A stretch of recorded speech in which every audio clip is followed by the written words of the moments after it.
Yeah, man. I always like to make sure, man. Yeah, I think that's important. To me, it's important. Look, I've got a very simple name. It's Jason Husk. But if I'm talking to somebody, like 9 times out of 10, they're like, "What's your last name?" I'm like, Husk, like corn husk, Husk. And even though I got 9 letters in my name, like you'd be so surprised how many people screw it up, man. Okay. It's bad. How? This is my next question. I don't know, man. Like Husk or? Yeah, no, yeah, yes. Actually, wow. Husk, I've gotten that. I've gotten that a lot. Well, like from sports and stuff like that, we go overseas and they have a hard time pronouncing like the soft U, like Husk, H-U, Husk. Well, they would always say Husk. Yeah, overseas Husk. they do Oh, that? yeah. Okay. Yeah. Yeah, you go to South America, you go to Europe, then it's always Husk. Okay. So, I guess that translation was difficult coming here. So, but Husk. But anyway, man, Manuel Moss, man, I appreciate you coming on today, man. No, man. Thanks for having me. Just before we started, you were asking because you're new to the city. For sure. Yeah, when did you come here? When did you come to the city? It's the 6th, 7th. Of December. Yeah. Man, what brought you to Houston? Man, the weather, man. I like seriously, that's simple, man. I like the fitness community down here, man. I'm looking to, kind of get my own fitness business going, and I just think this is the place to be, man. Yeah. Record outside content. People are really nice, man. I met you in 2 weeks, Yeah. not even. So I just, I love it down here so far. So Yeah. this is where I think we want to stay long term. So you came for the weather, and then it bottomed out last night. Yo, crazy. Like what? And even today, it's like in the 30s. I'm like, Jesus. And then, so we did go to that place last night. With Perry's? Yeah. Oh my gosh, bro. That place was beautiful, man. Yeah. A chopper landed like on the little grass area, man. Guy got out, man. It was like, my kid loved it. He was like scared at first, terrified, but he was like, oh, a helicopter. So Yeah. It was cute, man. Thank you for that, man. Yeah, Appreciate dude. it. So I used to live right around the corner from that location. Okay. So Perry's Steakhouse. They have like 4 or 5 locations in the Houston area. Okay. I used to live literally right around the corner from there. I lived in some townhouses, and it's in a really neat spot. And you probably didn't even notice this. You may or may not have, but where you're at Perry's, that road, not a Cypresswood. Cypresswood right there is a dividing line between 2 congressional districts. The building that's literally right behind you is Dan Crenshaw, congressman from Texas. The Navy SEAL has the eye patch. I don't know if you ever seen him. So Congressman Dan Crenshaw. He's also a Navy SEAL. Yeah, he was a Navy SEAL, retired. Injured, lost eyesight and stuff like that. Was blown up. So. But yeah, so David Goggins there. Exactly, man. I like that you know that. But his office is literally right behind that, behind the Perry Steakhouse, and that line right there is dividing line with Congresswoman Sheila Jackson Lee's start of her congressional district. So it's really neat to be right there. It's kind of like it's weird. It's a really weird thing if you drive further down that road. So like Perry's is on your right and you just keep going? Okay, so if you come from, say, Highway 249 and you're going, and Perry's is on your left. Okay, Perry's on your left. Yeah, right. And you continue down that road. Yeah. You're going to go into an area called Ravenel. Okay, is that the big homes right there on your left? Yeah, did you see any of those? Yeah. Oh my God, man. I've seen those, it's a trip driving down there because literally like Sheila Jackson Lee's congressional district is very large, and it's really weird that you'll have like right there, you'll have this couple huge apartment complexes, and then less than a mile down the road you'll have $7-8 million homes that are like right there on this massive country club. We live right there, maybe 3-4 minutes from that road right there. Oh, so yeah, So we go to that park. It's like a Harris County. There's a big giant park right there. Like I've been running at it and everything. So yeah, my kid likes it there. So well, because you're newer to Houston, something you'll know about that area, like Ravenel, all that area floods really, really bad. Oh, So- because there's that creek or Yeah.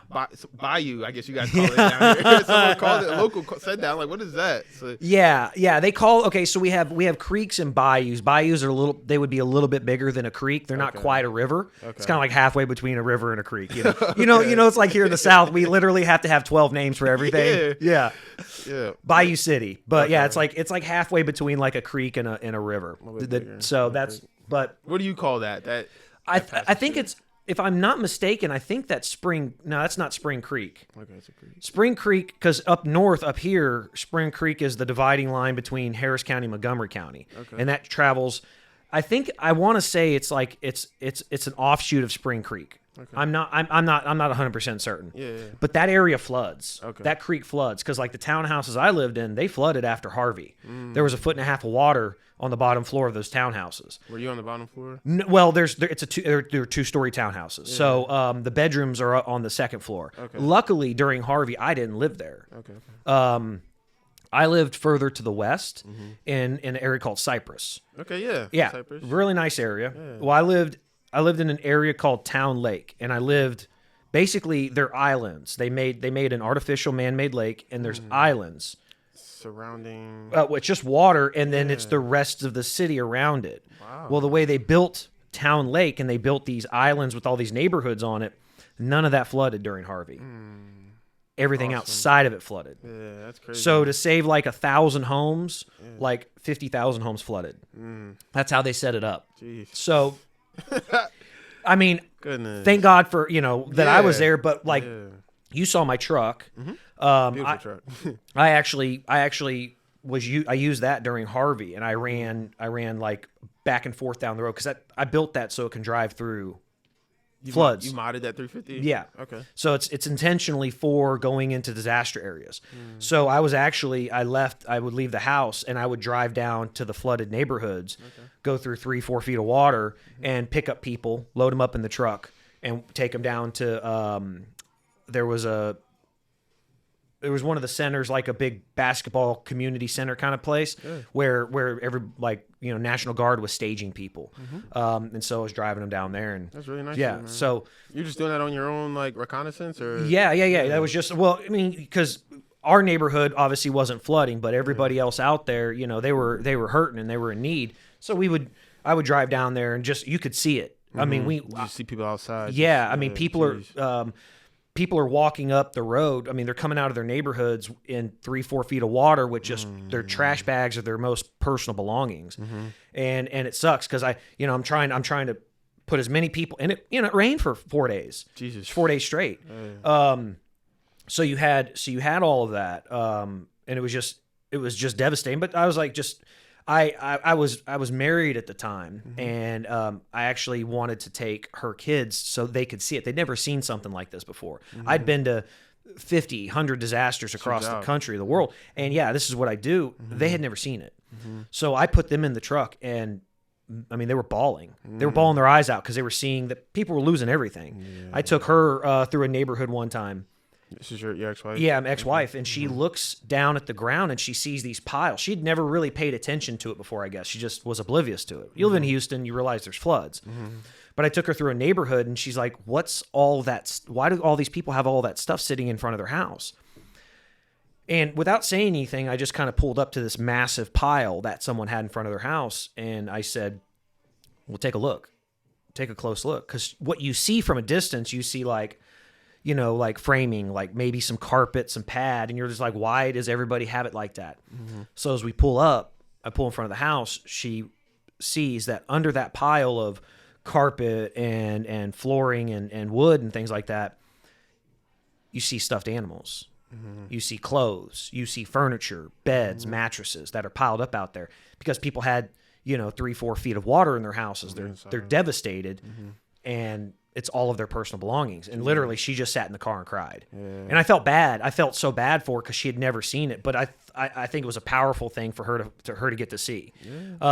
Perspective, man. Yeah. It's kind of like it's like living in someone else's shoes for a minute. For sure. But also like say going to like an impoverished nation, things like that. Very somewhere similar. Right in your backyard. Exactly. Yeah. We go down to Mexico. and you can see the difference in living. And then you come back here and you can appreciate it. But then something like that, you realize these people, close. yeah, and that's even the harder part. That's even the harder part is that, you go to a place like Mexico, you come to a certain understanding that this is life, that this is just, so maybe you don't know any different. Mm-hmm. Here, I got her to the realization is that these people worked for all these things and they've lost it now. Mm-hmm. You're talking about, it could be entire livelihoods. It could be things that go back 20, 30, 40 years. I mean, we've done that hundreds, if not thousands of times where, people's everything that they owned from 2 and 3 generations was completely lost. Jeez, that's 2 and 3 generations, man. Yeah. Brutal, man. Where was this? So we're actually not too far from where you were. Nice. Yeah, where you went over, where you were at in Willowbrook. Okay. It was that area over there, Ravenous, Cypress, Wood, all that. Hit pretty hard. Oh yeah, it was pretty bad. Oh. Well, and it goes back to what I was going to say about the Ravenous. You continue in that area, they're actually shuttering that country club. What do you mean shuttering? Like they're shutting it down because it floods. Harvey messed it up so badly that what they're actually going to do is they're going to turn that into like a floodland, and they're going to flood it. They're going to flood it so that way water in that entire. We're talking about multi, million, tens of millions of dollars worth of golf course. You're talking about you're only right to that Harris County Park, and there's that golf course on your right across from those nice homes. You're saying that golf course is going away? Yep. Wow. Yeah, they're going to flood that. They're going to flood that and turn it into a large, large retention pond. How do you do that? You just flatten it out and Jesus, it just sounds crazy. Pretty much. Wow, because it floods so bad. Yeah, because every time it floods in the Houston area, that place gets destroyed. Okay. And it costs, and their insurance company probably is not going to pay for it anymore. So. So those homes flood, you're saying, those expensive homes flood? They've flooded many times. Okay. And so here's the thing, and I'm not sure so we're probably going off in the weeds. I can nerd out on this stuff all day long, but the flood insurance is not written by Farmers Insurance or State Farm or Allstate, stuff like that. Okay. It's underwritten by the federal government, called the National Flood Insurance Program, which is managed by FEMA. Mm-hmm.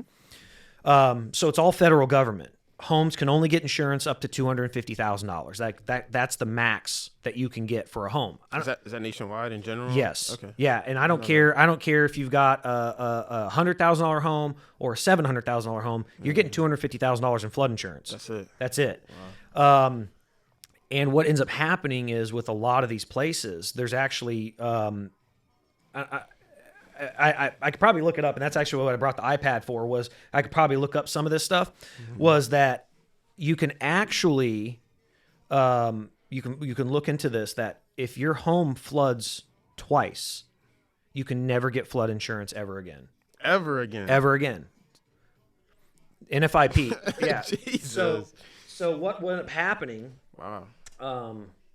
Like I said, I could look that up here, but what ends up happening is, the government ends up at that point having to step in and either buying out the home or they rezone the area. What happens to the owners at that point? Do you make out or are you just kind of shafted? It really depends. Okay, on the situation. And I'm going to say this, because I think it sucks. I see this side of it. Mm-hmm. If I'm being completely honest with you. If you take that dividing line, Cypress Wood, you notice how the houses are on, if you're driving down the road, the houses are on the left side? Yep. Well, that's part of Dan Crenshaw's congressional district. Okay. The other side where the golf course is in Sheila Jackson Lee's. I would say this, I think, which is kind of a shitty part, I think you're much more likely to get a fair buyout if you're on the Dan Crenshaw side versus the Sheila Jackson Lee. Okay. And not because of the congressperson, because of the income disparity between the sides. Okay.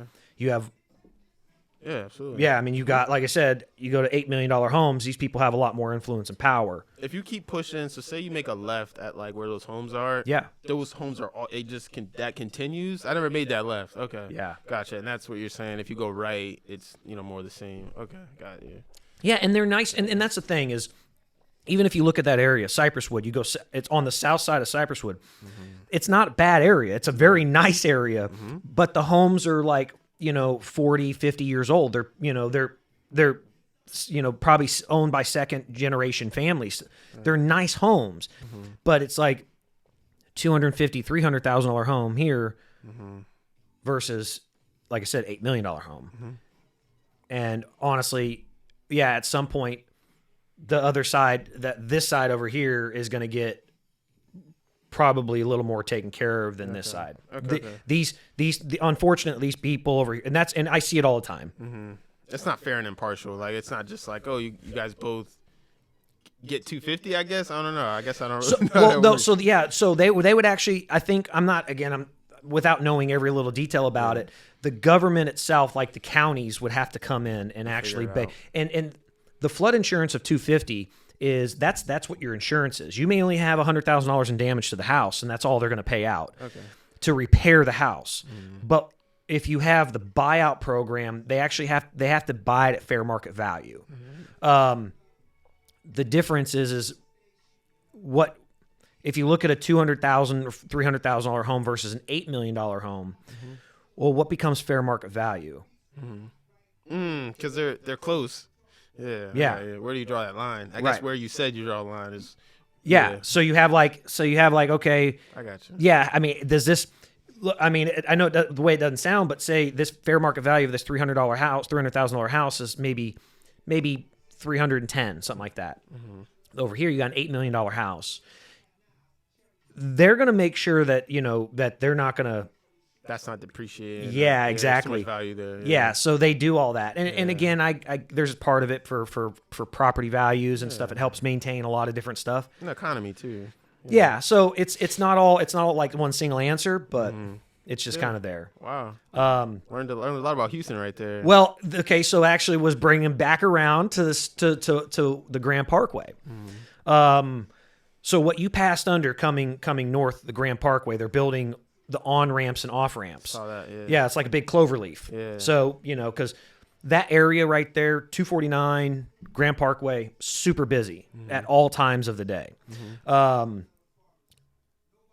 So it's the only portion of the Grand Parkway where they're actually going to have like it's full ramps. Other than where Grand Parkway I think meets I-10, it's going to be full ramps. So you never have to exit the surface roads again. Okay.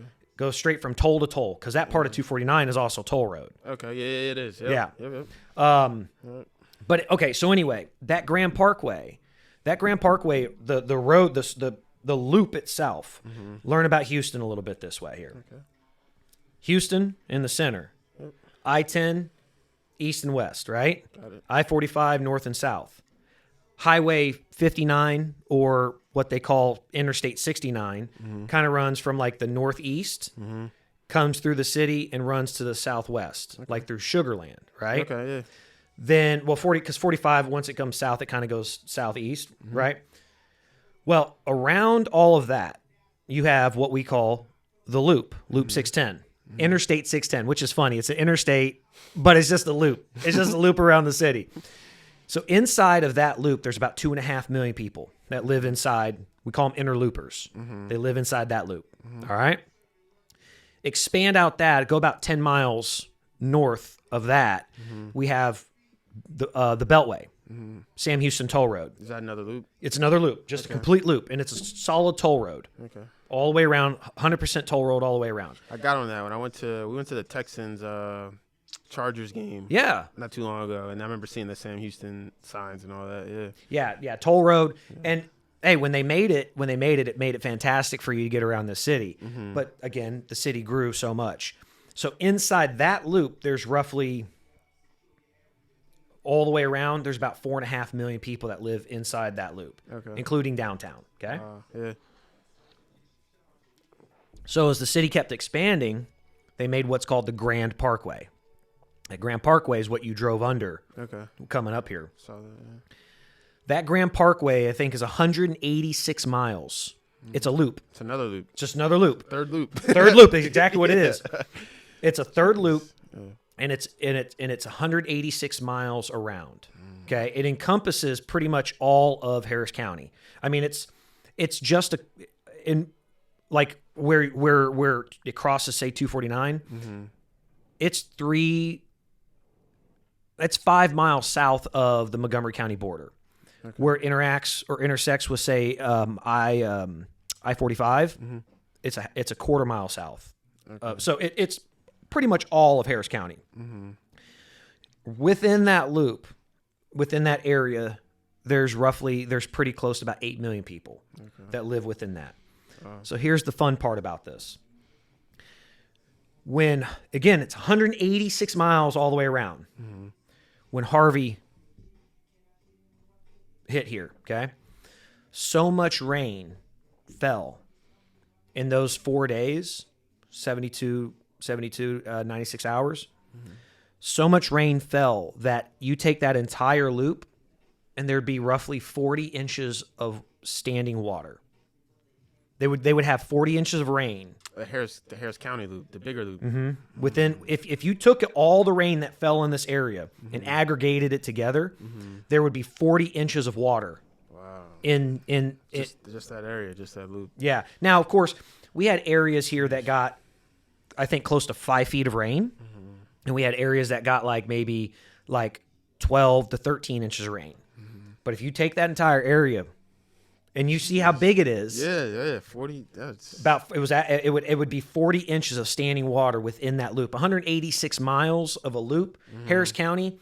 Oh, I couldn't even. I mean, let's see. I'm gonna look this up. That's scary. This is kind of the fun part about doing these podcasts. You can come up with other stuff. Yeah. Okay, how many acres is Harris County? Or square miles? Do square miles. How about square miles? See, I watch other podcasts, and they got somebody on the background doing this. Okay. Yeah. Okay. Harris County itself, Harris County in Texas, is 1,777 square miles. Okay. Now, that's fucking insane. Your brain can't even really grasp how much water that is. That's a tremendous amount of water. How long ago was this? Harvey was 2018. 2018. Yeah. It's crazy how I was obviously in a different area at the time, and just how oblivious you are to catastrophe that isn't relative to where you are. You know what I mean? Yeah. I had no idea that much rain fell in such a short amount of time. That's horrible. Yeah. Well, we talked about this when I mentioned the freeze to you. Yeah. Anybody here in Texas, we're you say the freeze, and it's oh yeah, it's just yeah. And you're I'm what? Yeah, what are you talking about? Yeah, freeze. Yeah, man, that's crazy. Yeah. Well, Pennsylvania, I mean, you guys, it's always freezing. Yeah. Well, you're from Philly, right? Yeah. Originally from New Jersey. Oh, okay. Yeah. What part?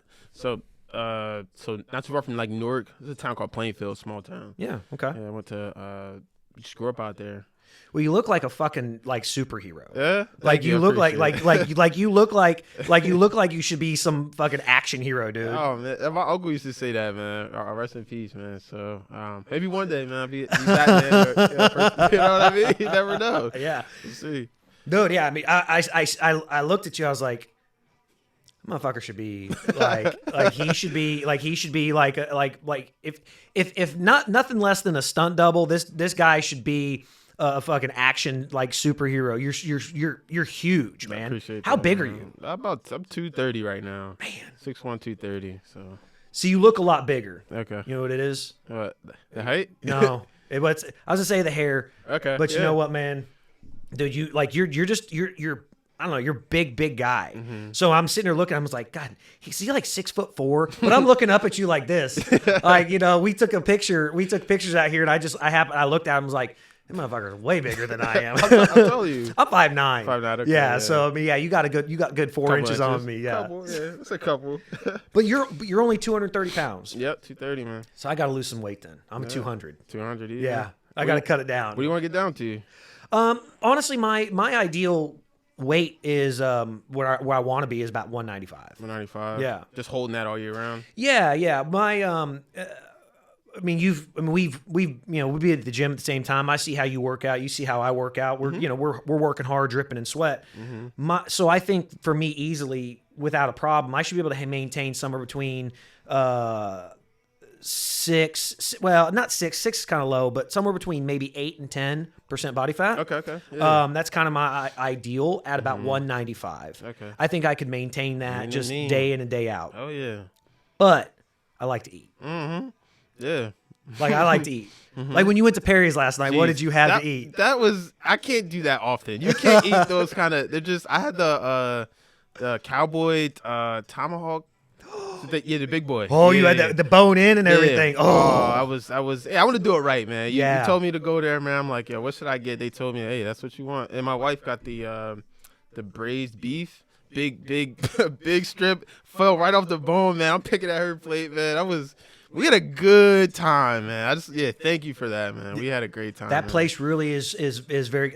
There's a couple really good places around town. Like there's the Palm, but like that one right there, like that's a definite go-to. I was telling her that I would go back, man, easily. Oh, man. yeah. And then when the chopper landed, I'm like, oh yeah, this is where I need to be, man. That was cool. I'll tell you, man, little like local secret to that place. Yeah. Go there. Obviously, look, it's expensive. For sure. That tomahawk. What that tomahawk ran you a pretty penny. The bill itself was nice. Yeah. Yeah, it's there, man. Yeah. But you go. Here's what you do. You go if you want to go back there. And it's not like a special occasion or anything like that. Go into the bar and sit down in the bar area. Okay. Everything's like half price. Okay. It's the same exact menu. It's happy hour prices. Okay. From like 3 in the afternoon to like 8 at night. Oh, okay. So not even just like till like 5. No. Like you can actually have a. Okay. Yeah, you can go in there on a regular dinner night at 6, 7 o'clock, have a good dinner, and everything's like half price. Yeah. Got to find a sitter for that. Yeah. You know what? You can't spoil the kids like that all the time. Yeah. Yep. How many kids you got? Just one. Yeah. He's 2, 2.5. He'll be 3 next month. Nice, He's man. a little dude. Yeah. Yeah, he's getting there. He had a good time. Your first one? Yeah, first one. Yeah. What's it like, man? Game changer, man.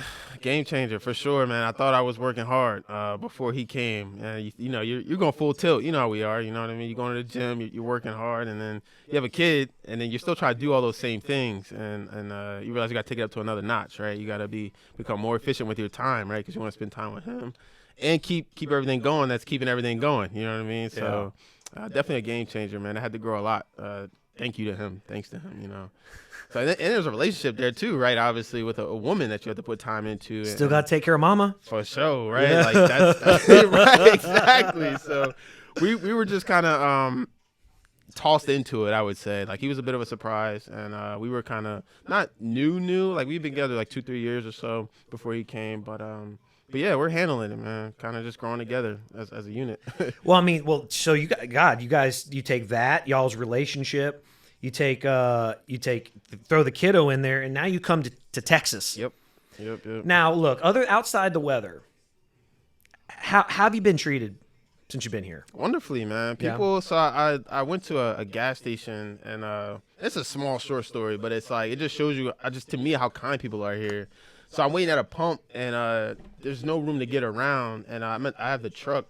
The Gladiator, and the guy, he tries to get around, but he kind of can't, and he doesn't want to skip me, so he pulls up next to me, gets out his car, pulls up to my window, like, hey man, you mind if I go around, man? I don't want to skip you. I said, yo, go ahead. Like geez, like people are that nice here, man. Like you just no one's doing that up where I came from, man. So they're gonna go right in front of you. They're just gonna do it. And you're like, what the fuck? Like, you know what I mean? So it was nice. He got out his car, asked me, like, so politely. I'm like, yo, go. Like, they're like that nice. Like, you know what I'm saying? Like, it was, yeah. So stuff like that's been happening all the time. Were you standing outside the truck? No, I was in the truck. Okay, because I was saying, because if he's looking at you and he's like, I'm not gonna piss this guy off. No, I got tinted windows. He's just a genuinely nice guy, man. Yeah, so that's I everybody says that they come. Obviously, there's the thought process about Texas. Mm-hmm. Everybody. And maybe, hey, maybe Texas plays into it a little bit because we want to keep some of the people from California out. Or there's so much pride here. I mean, my wife talk about it all the time. Like, we came here, we're like, oh yeah, we're Texans fans now. Like, you know what I mean? Like, there's so much pride here, and I don't know, if you're open to it, you can fall in love with it. Like, you know what I mean? If you're a pretty open person, pretty loving person, man, Texas welcomes you with open arms, man. So, big time. I want to get my whole family down here someday, man. Are they still up northeast? Yeah, Philly area. Okay. Mostly, South Jersey. My best friend, his wife, her entire family, that's where they're from. Okay. And so they're trying to from New Jersey or Pennsylvania.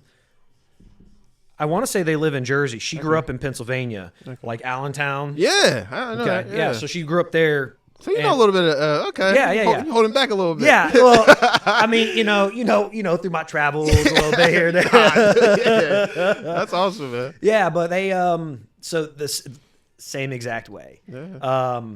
Did they just did they have any I guess a stronger why? Like why they came down here? So well my buddy Fred, he's from here. We grew up together. We've known each other since we were 10. Okay.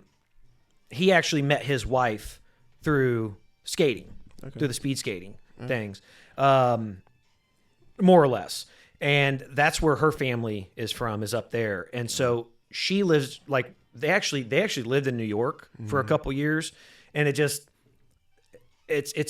what you're experiencing here versus something like that, where if you're from here and you realize what the Southern hospitality is, it's not to say that, hey, the people in general are like really different. It's just the general demeanor of the attitude of everybody. For sure. It's a collective kindness. Very well said. Yeah. Very well said, man. Everybody. Lottie-dottie, everybody. Everybody wants to wave when you let them in, stuff like that. Thank you. Throw a hand out the window. It's not a finger going out the window. It's like, hey, thank you for letting me in. We were at Perry's, man, and just people pass by. They say, they love how, cute. They say how cute my son is, and it's like people are just genuine. I can't, like, it's one of those things you can't really describe until you come and you stayed a couple of days and you realize people are just genuinely pleasant. Is the best word for it. Like, and yeah, it just, there's no correlation there. It's just people are a lot more rigid up north for some reason. I don't know what it is. They're moving, they're hustling and bustling, and they're just a little more closed off. They're pissed off because they're stuck inside 6 months out of the year. And it's cold.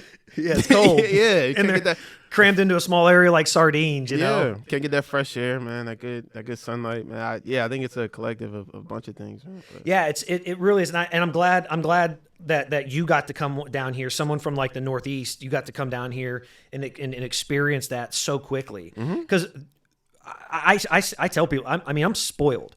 Like I grew up on a ranch, but I refuse to ever live on a fucking ranch ever again. Never again. Like, I'll own property, but I'll be goddamn if I got cows and shit again, man. Why? Because I would get up at 5 a.m. and have to feed them fat bastards before I went to school. Oh, it was horrible, man. My dad, he loved it. Before school. Oh, yeah, man. And then on the weekends, my mom, we lived where we lived was north of here. Okay.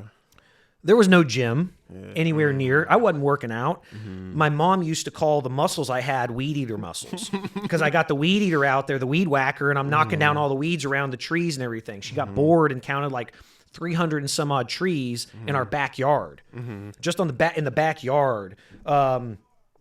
And she counted 300 trees. Yeah, she got bored one day and she's like, "Oh, I'm going to count the pine trees out here." So yeah, she goes through and I have to weed, and that was the thing.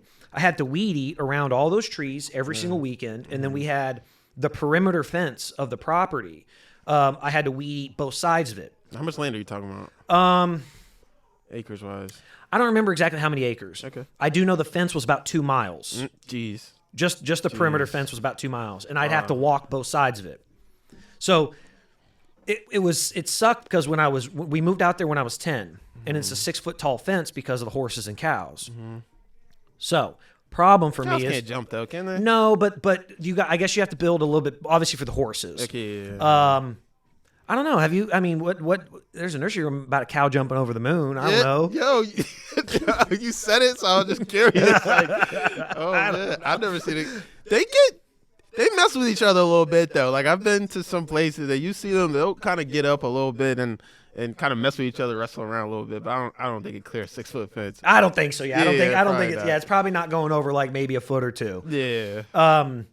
But it was horse. The property originally was set up for horses, and then we would just board other people's horses there. And we eventually tore down a lot of the interior fences and got rid of like the stables and stuff like that.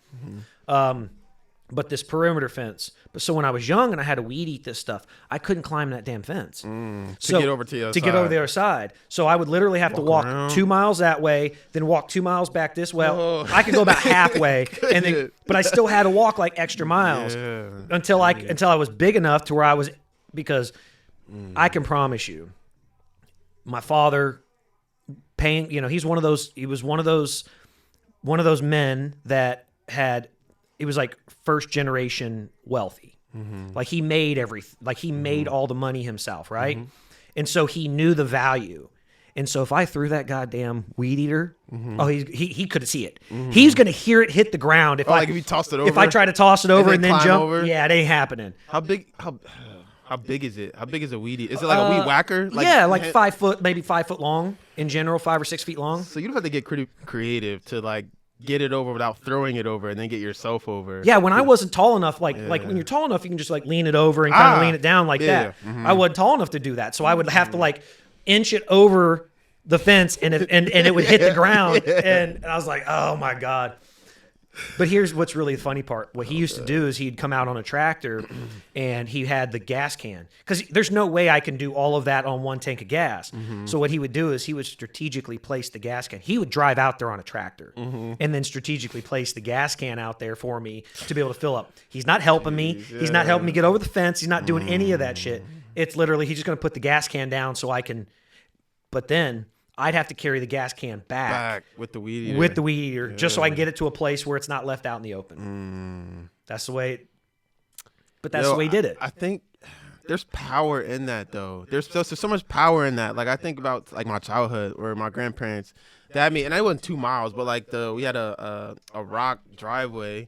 She'd make us pick weeds. Me and my brother, every Saturday we'd be out there picking weeds, nubbing our fingers, scraping through the skin, throwing them in a pile. You can't leave the pile there because they'll start to get back, they'll grow roots again. Make sure you get that out of there. She had us scrubbing the walls in the house, man. Like that, I don't know, that does something to you. I don't know. It's a good, like, it's healthy, I think, for especially a boy. Like a boy, like that little bit of hardship, that little bit of struggle, man, is healthy for I don't know, it goes a long way. Like it's subconscious. Like you don't want to do it, but you're doing a hard thing you don't want to do, and I don't know. I think it does something for you.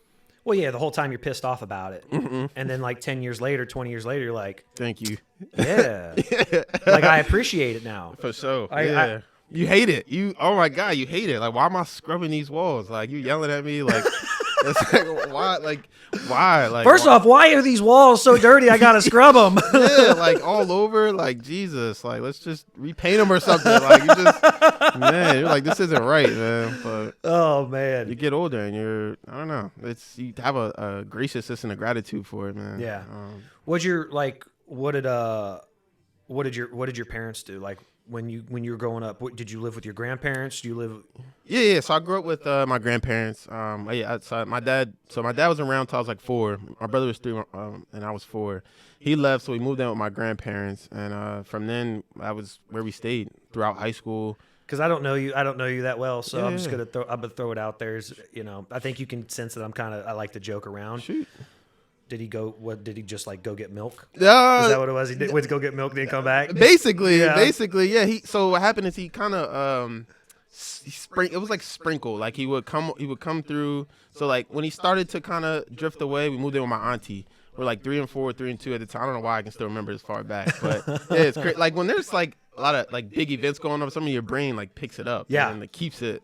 But he would come over, I would get happy, like he would come, we'd hang out or whatever. He came for a couple hours or whatever, and he just stopped, you know what I mean? And then we moved there with my grandparents, and for a long time it was hard, you know what I'm saying? Because I was old enough to like remember him and like feel like, yo, like what happened? Like, so it was like a soft spot for me. And then over time I got a little harder around it because, it was hard. I would cry a lot, you know what I mean? So but I'm grateful now because it gave me a closer relationship with God. I had no choice, you know what I'm saying? There was no like dad there, so I had to grow that relationship. My parents did give me that, my grandparents, so forever grateful, you know what I'm saying? Now I got a little boy and I get to do it the right way. So it all comes full circle, man. Yeah. And, it's a good thing. Well, like you said, you get to you have those past experiences, and you don't appreciate them really at the time.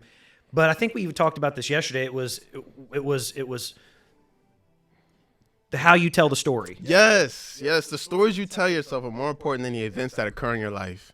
That's it right there. So events occur, you tell yourself a story. The story you tell yourself will dictate how if that turns into a failure, you kind of slide downhill, or you take it and use it as rocket fuel and you know what I'm saying, blast off. So absolutely, man, you gotta tell yourself positive stories always. You have like I have a mantra I wake up and say to myself every single day. I say, today I want to be the kind of man that I would like my sons to grow up and be like. And today I want to be the kind of man that I hope my daughter one day seeks out in her life. That to me, hey, look, I've got my own issues with my kids and their moms and stuff like that. But at the same time, that's the thought process that goes behind that is to say, I just want to be a good fucking person. Like, I want to do the right thing, and I want to treat people well. Facts.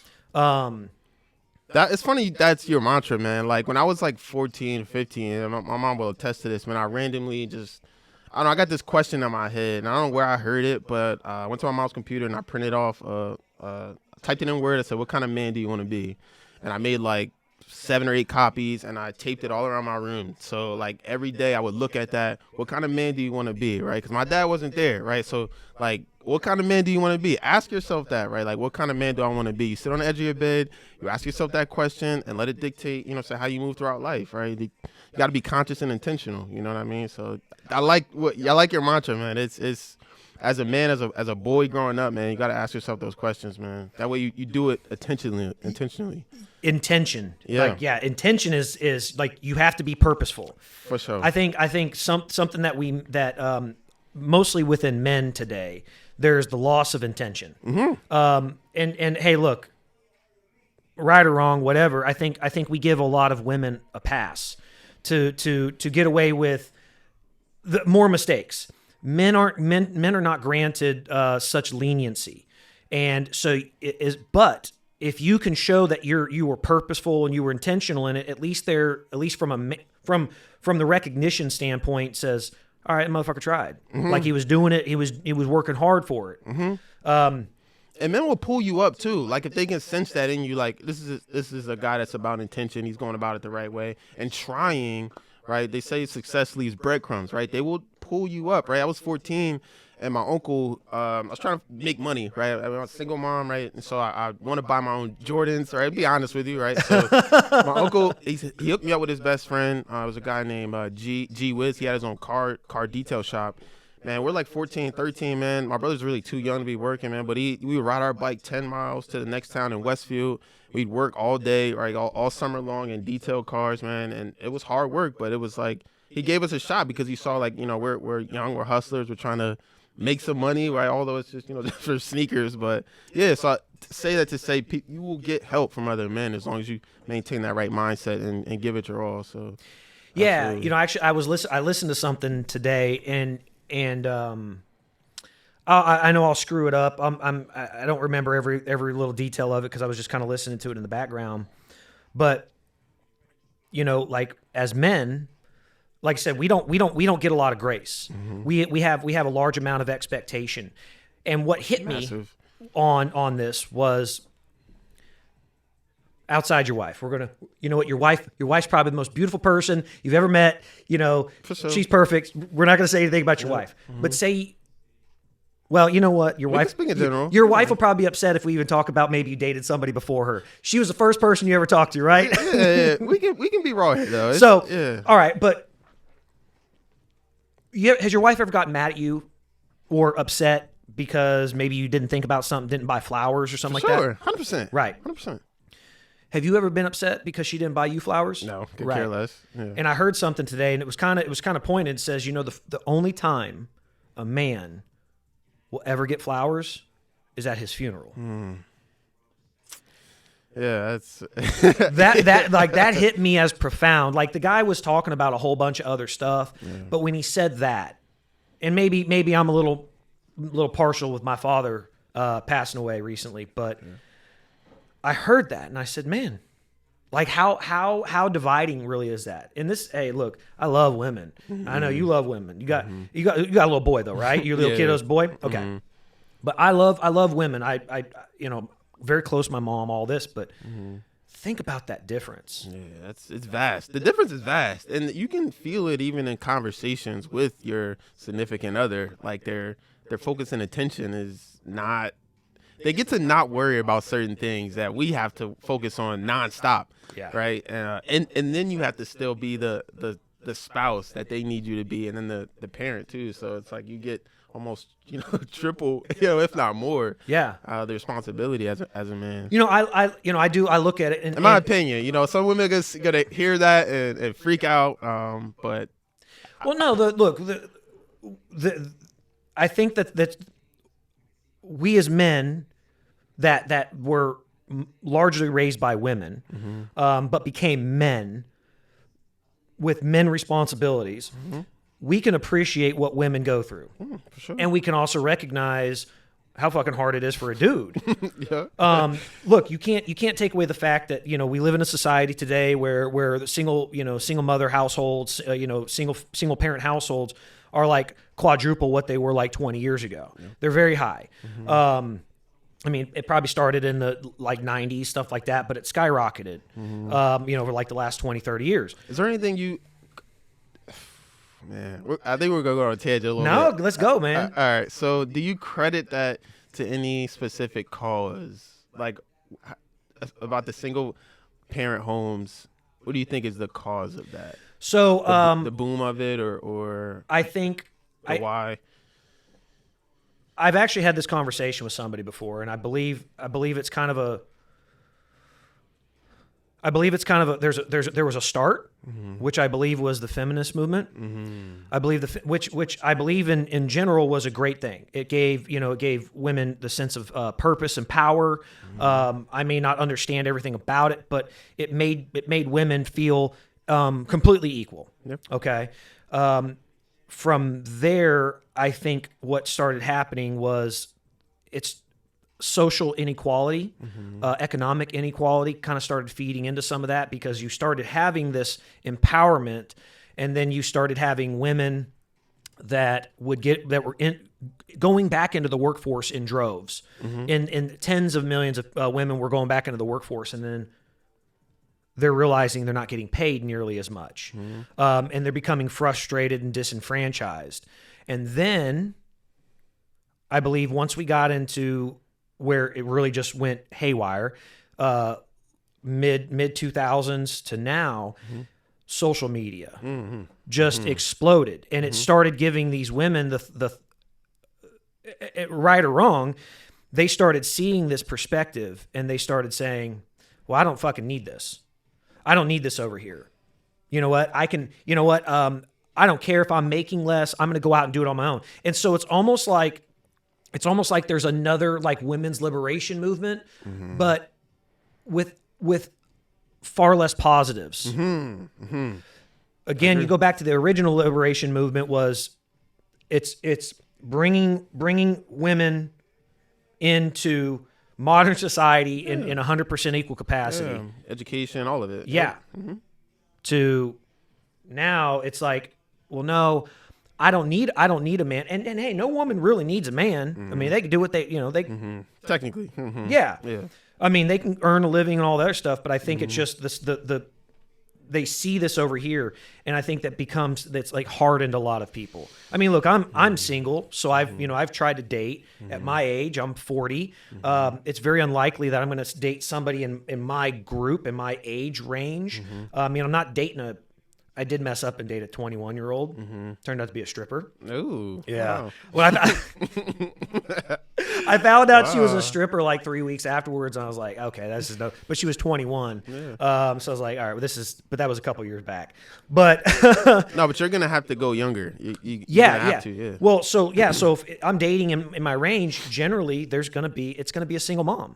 It's gonna be a mother with one or two kids, maybe three kids, and consistently, just after having these conversations, because obviously I like to talk to people, having those conversations with these women, you kind of start picking up that they got the deep sense that, you know what, I don't need a man. I can do battle by myself. Yeah, and hey, and that's great because sure, no restriction whatsoever. But you start going deeper with it, and a lot of it really does come from social media. We see the Kardashians out there doing this, doing that. You see this woman over here doing that, and they're like, "Oh, that's who I'm going to be," and they emulate those people. But you know who loses, man? The kids, man. Big time. The kids lose, man, and I speak from personal experience, man. The kids lose, man, and you don't realize the kids don't know they're losing until they get old enough to realize what they were missing out on. Yeah. You know what I mean? Because you normalize it. Anything you experience as a kid, you just normalize. Like, oh, this is the way it's supposed to be. Then you get older, and you're like, yeah, I was missing. There's a gap there. You know what I mean? Now I got to try to make that gap up. And I think it messes with your self-confidence. Like, it just, especially as a man, a boy. You know what I mean? Like, yeah. So, yeah, I want to get your opinion on that, man. I feel similarly to everything you just said, and I think that is the cause, man. I think it's yeah. I don't know how we get back to.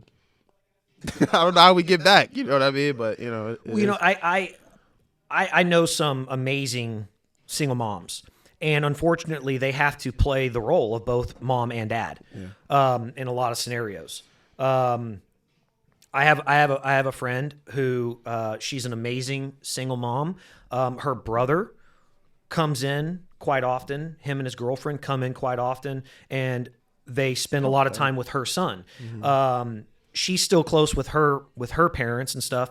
And so, you know, she's able to have this amazing, you know, little boy around strong male figures in their lives. I will say that's not the same, but it does help. Yeah, at least there's a little bit of influence. There's something. Yeah. Mm-hmm. But then I do have other friends who their sons don't have any. They're just must. Yeah. It's their mom. It's the mom. And and as good as a mom can be, a mom can't be male or mother and father at the same time. It's not.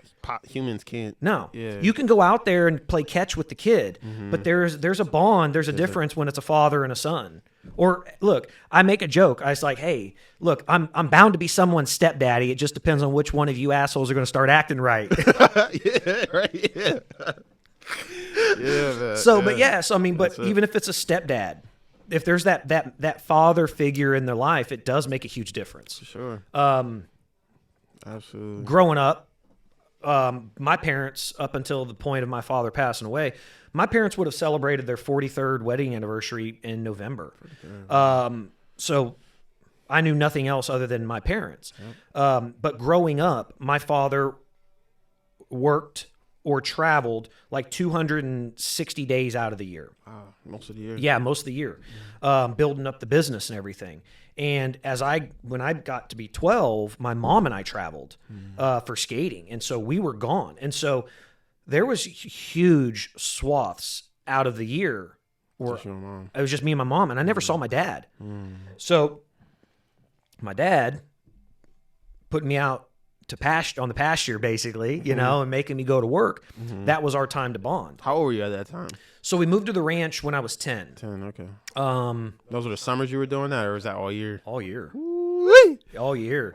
See, that's what we have here in Texas is we have these evergreens, these damn pine trees that will shed pine needles year round. Wow. And that's what we had is a lot of pine trees. And so my dad refused to mow the yard with the pine needles on the ground.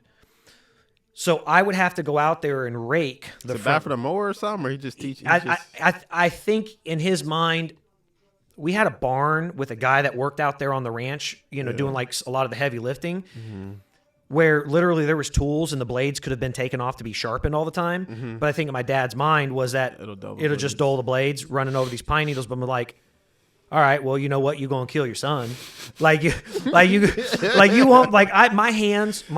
that's why like weightlifting to me to this day is so easy. Because my hands are they're so calloused. I mean, all my fingers, everything from raking and using hand tools when I was a kid. So my dad, he did that to me. But yeah, so I'd have to rake the front and the backyard, and then All those trees your mom was counting. Jeez. Well, I tried to get smart one time. Do you have a brother or someone that's helping you, or No. you just solo? No. So we did have a ranch hand. We had a guy named Jose that worked out there. But Jose was there pretty much during the week. And like I said, he would do like if a tree needed to be cut down, stuff like that, moving heavy logs. He would do a lot of those things, little maintenance, fixing a broken pipe or whatever. He did a lot of that stuff. I have a brother. I have a half brother that I don't like very much, who's 11 years older than me, and I have a sister. So he was pretty much gone at that point. Is he in the business with you? No. Okay. No, thank God. His niece or his daughter actually does work for us. Okay. Yeah, she works at the company. So she's actually I'm working with her to train her as to kind of start working more of an executive role within the company. Nice. So really close with his. How big is your executive kids. team? Oh, there's just 4 or 5 of us. 4. Okay. I kind of got that feeling. You guys are mostly doers, and there's not like this huge president, CEO, we're about action. You know what I mean? So yeah, that's good. Yeah, purposeful. Yeah, absolutely. Everybody there has a very specific group of responsibilities, and there's very little overlap. From my mom, who technically owns the company. She actually is the owner of the company. When my father passed away, she received ownership of it. Was that in his will? Or? Yes. Okay. Yeah, absolutely. She got ownership of the company. I have management of the company. So I run it, day-to-day operations, but is your mom CEO? Is that your mom? Technically, yeah, I think she would be considered owner, CEO. Yeah, okay. Yeah. What's your title? I was elected manager by the board. Okay. The board is just those 4 or 5 people you're saying. Well, actually, the board is basically my mom and our corporate attorney. Got it. So we had a meeting. We tried to have one when my father was in the hospital, but he wasn't coherent enough. We couldn't make sure that he was responsible for aware of that we were doing this. But it's just like that show, man. It's your life. Yeah, dude. Jeez. it's a trip, man. Wow. When talking about it's one thing, but like living through it was a complete other. Yeah, it's like a dream. Like I was watching that show, I'm like, oh, this is such a good show, and then I meet you at a gym. You just tell me about your life. I'm like, what? Wait, what?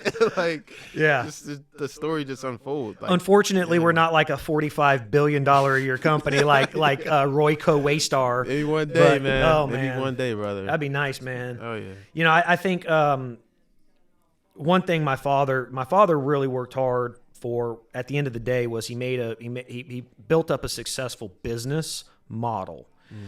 And I say this not in a demeaning way. To me it's a loving way, and I think you can appreciate this, was that my father never actually sat me down and gave me instruction to say, this is how you do this. Never said one time, hey, here's how you swing this hammer. When I was a kid, I loved to build.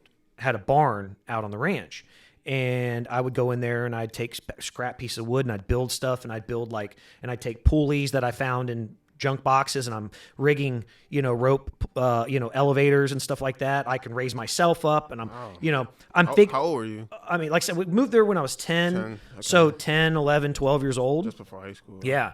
And so I'm learning physics. Like I'm learning how to like use extra pulleys, longer rope, so I can lift heavier weight with less effort. Just teaching yourself. Yeah. Stuff. Wow. Just through trial and error, just figuring out okay, I need to take it. There's a loft up top, which I use to hang out in.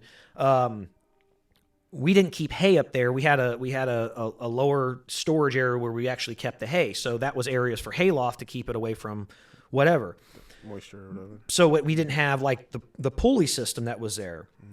So I'm like, okay, well, I need to take a table up there. Well, the table's large and awkward. I want to work on it, but I can't, like, it's way too hard for me to use this one pulley. I mean, I'm sure today I could do it like that and be just fine. But then, I mean, I'm 4 foot tall, man. I'm nothing. I can't lift that. So I would trial and errors. I would find another pulley and I would rig one here and one here and I would anchor it and I would figure out how to do this whole system. That's sick, man. So that's a lot of it was trial and error. But he would bring to me, my father's big thing was efficiency. And he would say, okay, here's a hammer. Here's a box of nails. I already had piles of wood. He would say, figure out how to drive that nail through the wood with one strike. Do it in one strike. He wouldn't tell me how to do it, wouldn't tell me how to hold the hammer, hold short, long, whatever, how to swing it, how high to come with none of the action, none of that stuff. There's a lot there that goes into this. Especially how to hold the nail so you don't, smash the shit out of your fingers. He didn't teach me any of that. Jeez. So I had plenty of broken thumbs and smashed fingers. Actually broken. Oh, yeah. Jeez. Oh, yeah. I mean, I've broken plenty. Oh. So that's how he would instruct me. It was never a lesson. So that teaching me that, and we talked about this yesterday, was that had all of these things not taken place, had I kept skating, had I kept on in that life instead of coming in to do the business, I wouldn't have spent 10, 15 years learning the ins and outs, the details, and learning how to be look, it's one thing to start your own business because it's a complete model that you make all of your own. It's a complete other thing to take an existing business with structure, employees, assets, resources, and completely turn that ship around. You don't change the direction of a large ship at one time. No, it takes small turns. Yeah, it's taken us roughly a year for me to reorganize everything into a manageable place where my father wasn't the linchpin in it, because that's the way it was set up. Yeah. Everything revolved around him. So it's taken quite a bit of time. And had I think even continue skating for one more year, let alone 4 more years to the next Olympics, I may not have played out like this. No, and if my father had passed away in the same time frame of when he did, I don't think there's any way I would have been ready. It's funny, man. Your life, there's pivotal moments, man, and you don't know that they're pivotal in the moment. You're just kind of living, and sometimes you're bitter about them as they occur. But if you're able to tell yourself, a good story, you can, use it for the positive, man. Yeah. That's crazy, man. I remember, so I was in high school. No, I was in college, and I was working 2 jobs. I was working at Target and TJ Maxx, man. Really nothing jobs, man. But like I said, man, I just wanted some money by my kicks, man. So I wanted to not go back to college, man. I was in school for physics, and I was like, Mom, I want to drop out. She's like, why? Mom, finally, I could do my thing. I could buy my shoes. She's like, son, finish. Mom, what you mean? I got money now. I'm not coming to you for money. Mom, I can kind of help. What you mean? I'm good. I got these 2 jobs. I'm being responsible. Yeah. Son, just finish. You got a couple more years, man. Just finish. And I hated that she didn't try to I felt like she didn't understand me. I felt like she didn't understand my struggle, being broke, kind of growing up into a man and feeling like I got to ask my mom for a little money for stuff. And, I listened to her, and finished. And then, I ended up being an engineer, you know what I mean? So it just took its own, you don't know, right? You don't know. Those moments are so pivotal, man. People, they have so much impact in your life, and you have to, listen to wisdom too. So, and be open. Is that what you do? Yeah, I'm an engineer. Yeah. Yeah, for a pharma company. Yep. That's cool. So where'd you get your degree from? Kutztown. So it's small state school in Pennsylvania. Yeah. That's where I met my wife too. That's cool. So yeah, it's like that when I met her. You know what I mean? I got a little man now. So it just, you gotta follow those steps, man. It's just those breadcrumbs. Yeah, because you go through that whole process, and you may not have liked it right when it happened, but like you said, if you tell yourself the story you're telling yourself, there's a purpose to this. As long as you look at it and say that there's a lesson rather than a punishment. There's something to be learned here. then it becomes a positive rather than a negative. You got to do that though. Yeah. You got to do that, man. You got to. It's so easy to wallow in your emotions and then try to muscle life. Like you try to like, oh, I don't like this. I'm just gonna, you know what I mean? And you just mess your whole life up. Like you just, there's a plan and a nice smooth course your life is on, and you get your hands in there. You're trying to like, you know what I mean? So, you think it's easier for? I think like humans just in general, it's easier to be negative. For sure, I think, and there's a lot more of it around. You know, people tend to complain and you know, I don't curse, but you know, just complain. Let's just say complain. Way too much, right? You know, it's. I think it's a part of our obesity issue in America. I think it's a part of, you know, speaking of so many things here, unemployment even. You know what I mean? I just think people just complain and don't, you know, realize their power. You know what I mean? And telling yourself a positive story and then getting after it. You know what I mean? Making something of yourself, and being useful to society. You know what I mean? So, yeah, it's definitely much easier to be negative. And then like if you're with obviously a woman. I'd say they're all negative, but they're emotional beings, right? They're emotional beings. Yeah. And it's the nicest way to say it. Yeah, they dramatize things, and sometimes they focus on things that don't really have a lot of real weight. So you can allow yourself as a man to get kind of pulled into that whirlwind if you let yourself, you know what I'm saying? So you gotta be sturdy, man. You gotta be conscious and firmly planted in, you know, who you are, and to be able to sort of have a life with a woman, like a successful one at least, you know, because they're going to be who they are regardless, you know what I'm saying? You're not about to make them you. You don't want them to be you, right? You don't want another you. That's not what you want in a woman. So you just got to take the good with the bad. Like, all right. You know, I think every man looks at it and they says, man, I really want a woman who's going to take care of me and do this, that, and the other. But until you've been with a woman who's got her own shit, got her own stuff together, you're like, man, she actually, like, having that kind of woman actually makes life a lot easier, because that's one less thing. You're not having to. She could take care of herself. You guys just come together on the rest of the stuff. Yeah, man, that's powerful, man. Yeah, absolutely. You're not like having to build her, right? You're not like almost like a second father in a way. You know what I mean? Like, you know, they kind of like already have that squared away. Like, y'all can just come together and multiply and be fruitful. So there you go, man. Absolutely. But that's rare. You know what I'm saying? To be honest with you, that's kind of, at least in my experience, is rare. Yeah. That women have kind of. I think you're going to find a big difference down here in Texas. Yeah. Right. I think what you'll see with like, I hope with y'all's experience here, and I hope you guys stay here forever.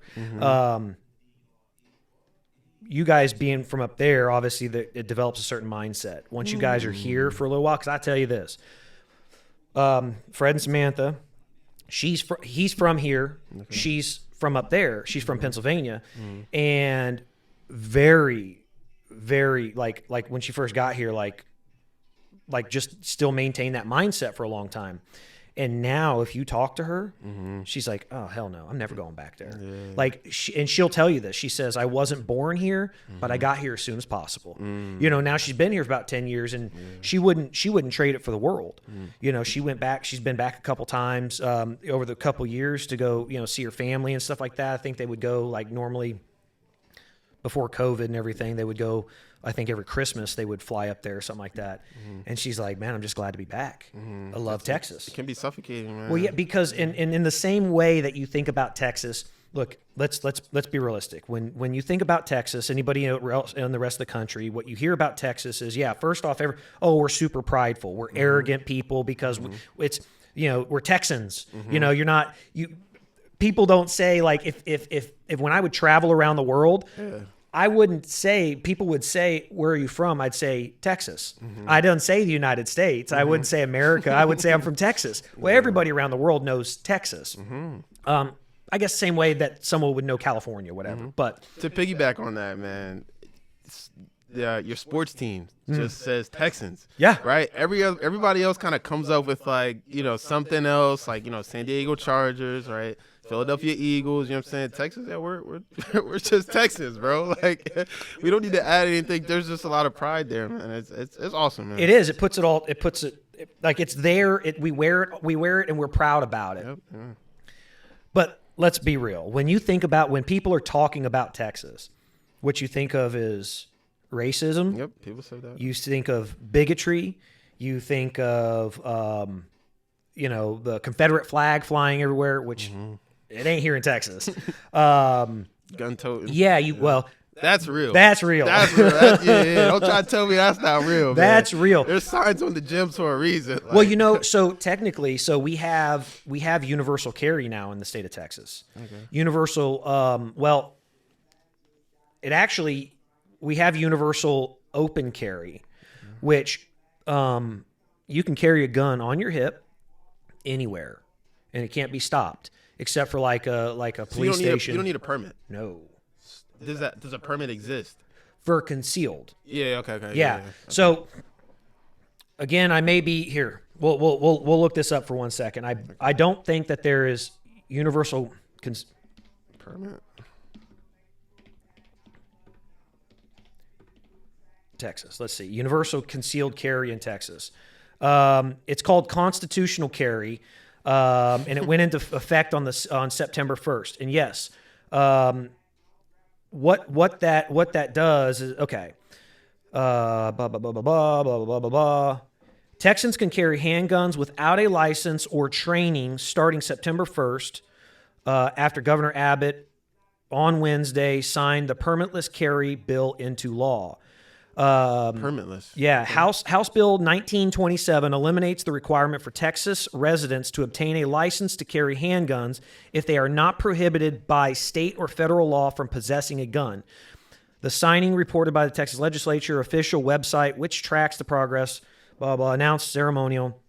Okay, so that doesn't, I guess that puts it out there. Now, what they're saying, prohibited by state or federal laws, is obviously felons, that are restricted. Federal law, you can never get your gun rights back. Texas, it's different. If you have a state felony or whatever, you can actually get all your gun rights back once you've discharged your sentence. So, but yeah. Open carry, concealed carry appears to be completely constitutional now in the state of Texas. Okay. So that's a very real thing. That's actually the same date, if I'm not mistaken. That's the same date that that new abortion law went into effect. Okay. I don't know if you heard about that. No, my wife, it was we were talking about coming down here, and she was on the fence. That was one of the reasons why. I don't know. I'm like, that won't affect you at all, but she just felt like that's something she feels strongly about. Sure. And I remember she brought that up. Well, I'm me personally, proud Texan, rather conservative, fiscally conservative, socially liberal. Put it that way. So I'm kind of I think I'm pretty far in the center, pretty good in the center on everything. I don't think it's my place as a man to necessarily look at a woman and say exactly what you can do with your body. Right. I don't agree with abortion as a whole. As a whole, yep. I don't agree with it as a means of contraception. I do believe in personal responsibility. If you are going to, again, we can go down the rabbit hole of age, someone who doesn't know. I mean, look, my mom had my brother at 14. She didn't. There's no way you can tell me that my mom knew at 14 what actual sex was, or this is how you got pregnant and have a kid. So we can go down that road, and we can eliminate all the people that are young. There's exceptions. Yeah, if you're in you're of an adult consenting age, consenting situation to have sexual intercourse without protection. That was a conscious choice. Conscious choice. I don't believe in that scenario you should be able to use abortion as contraception. I agree.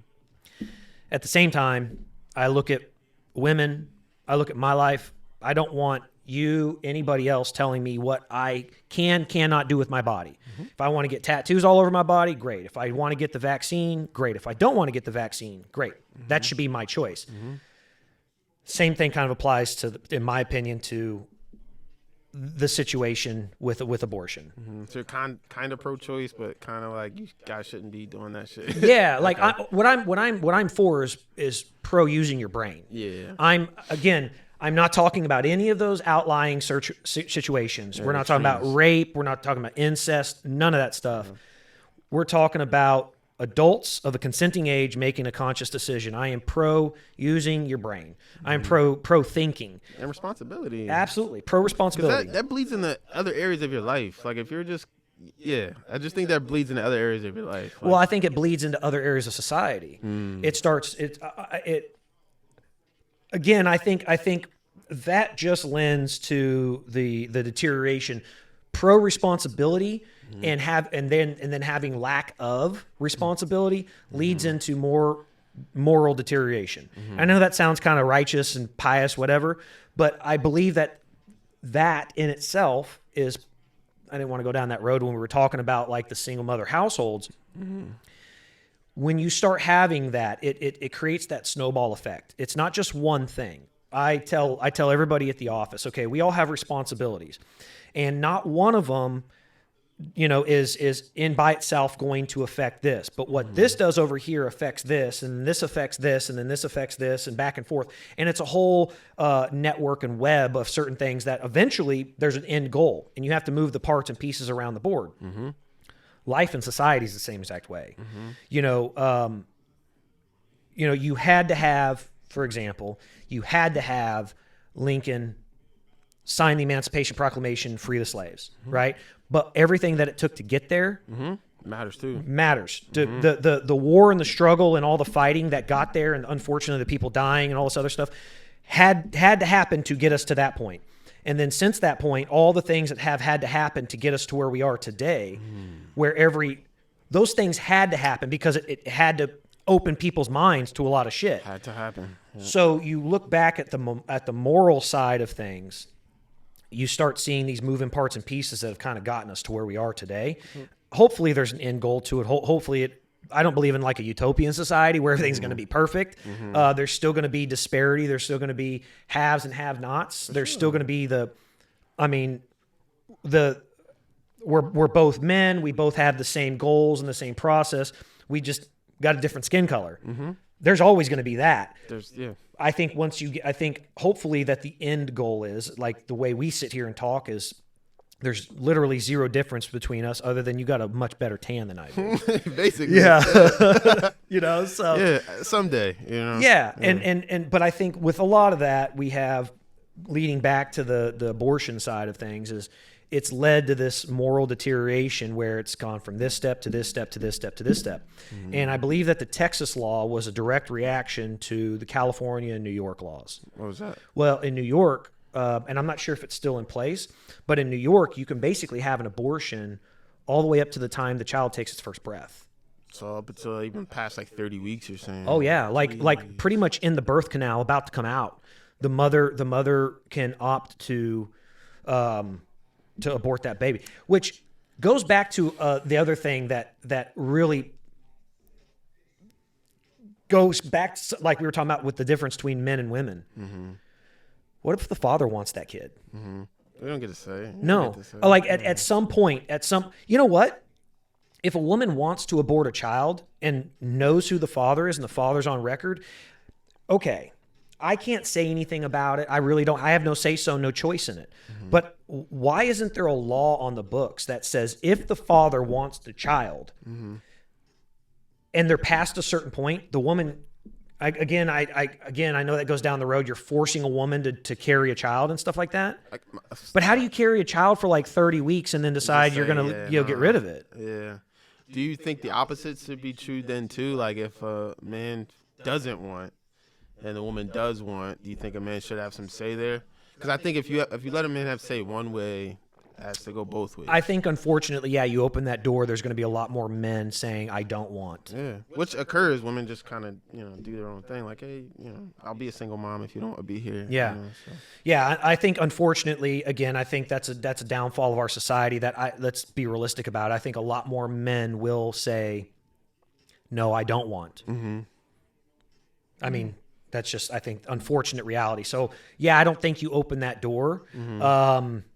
But I do believe that there's at least a percentage of people out there. Hey, look, if we have to use pronouns, well, I'm not going to use a fucking pronoun for anybody. But, we're from Texas. You're going to say, yes, sir, yes, ma'am kind of thing. It just happens. But I think there is a small percentage of men that would say, I will take my child. For sure. If you don't want your child, you don't want that child, fine. And hey, you know what? If you're going to get rid of the baby, I don't know what, maybe there's a compensation model. I don't know. What do you pay? Like a surrogate parent or something like that? Yeah. Does a father step in and say, okay, I'm raising this child. I'm going to be the father. I want to be the father. Do you compensate the woman some way for it? Mm-hmm. Because they did carry the child. Yeah, absolutely. Yeah. They put in work. That's Absolutely. 9 months of hard work. Absolutely. And then the D-Day, right? Yeah. You know what I mean? That's something we can't help with at all. No. Right? So Were you there? Did you get to be there? I was there. Yeah. Were you in the room? That was beautiful. Yeah. Yeah. You pass out? She had no, nothing. Like Okay. that. She had a C-section, so it was like there's like a blanket, and then you don't see him until you lift him up. You're like, oh, there he is, you know. But yeah, I was in the room. It was scary as hell. Yeah. Because your significant other takes on a form that you just can't help. They're in such this like weakened position of there's nothing they can do, right? This has to happen this one way, and however the doctors say it's going down, it's going down. Yeah. So, yeah, man. It was. Well, you know, I say this all the time. I firmly, in my opinion, I believe that there's only truly one thing in life that men are better at women than, and that's pure physical strength. Mm-hmm. Because, I mean, man, you ever pass a kidney stone? Mm-mm. Man, I passed a kidney stone. The biggest one I ever passed was about the size of a pellet. Mm-hmm. I almost fucking died. Mm. But you got women squeezing watermelons out of them. Jeez, bro. And then they go back for seconds and thirds and fourths. Yeah. And like, yo, that's how I'm talking about we want another kid. And I'm like, I almost wish you didn't. I feel bad. Like, I wish we could. There's just some way someone else could take on like what you have to go through. They're so much better at us than that kind of stuff. Yeah, oh, man. by far. There would be no babies on the planet if men had to have babies. we would just not do it. We would just not do it. Like, no. We would just no. Like there's no way we would do that. No. I know I would not do that. You could not convince me to do that at all whatsoever. Like, yeah. We would just have no offspring. Like, no. We would die off. Yeah, we would die off. Seriously, man. Like, that is a real thing, man. I couldn't do it. I actually saw this thing the other day, and I'm not sure if it was real. It was a transgender man that transitioned from female to male. Mm-hmm. But I guess at this point was basically considered a hermaphrodite because... Is that what you're both? Yeah. Okay. Kept the vagina and had a penis made. Okay. Got pregnant after the transition.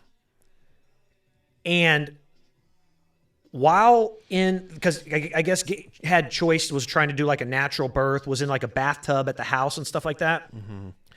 So in order to make the penis, in order for it to be functional, quote unquote functional, they put a pump in there, which is basically like a balloon. Okay. But I guess the picture, and again, it could have been fake. It could have been a fake thing. The picture was that this individual was giving birth, and was under so much pressure from the baby coming out that the balloon, the pump inside of his penis was expanding and at risk of actually rupturing and exploding. Jesus.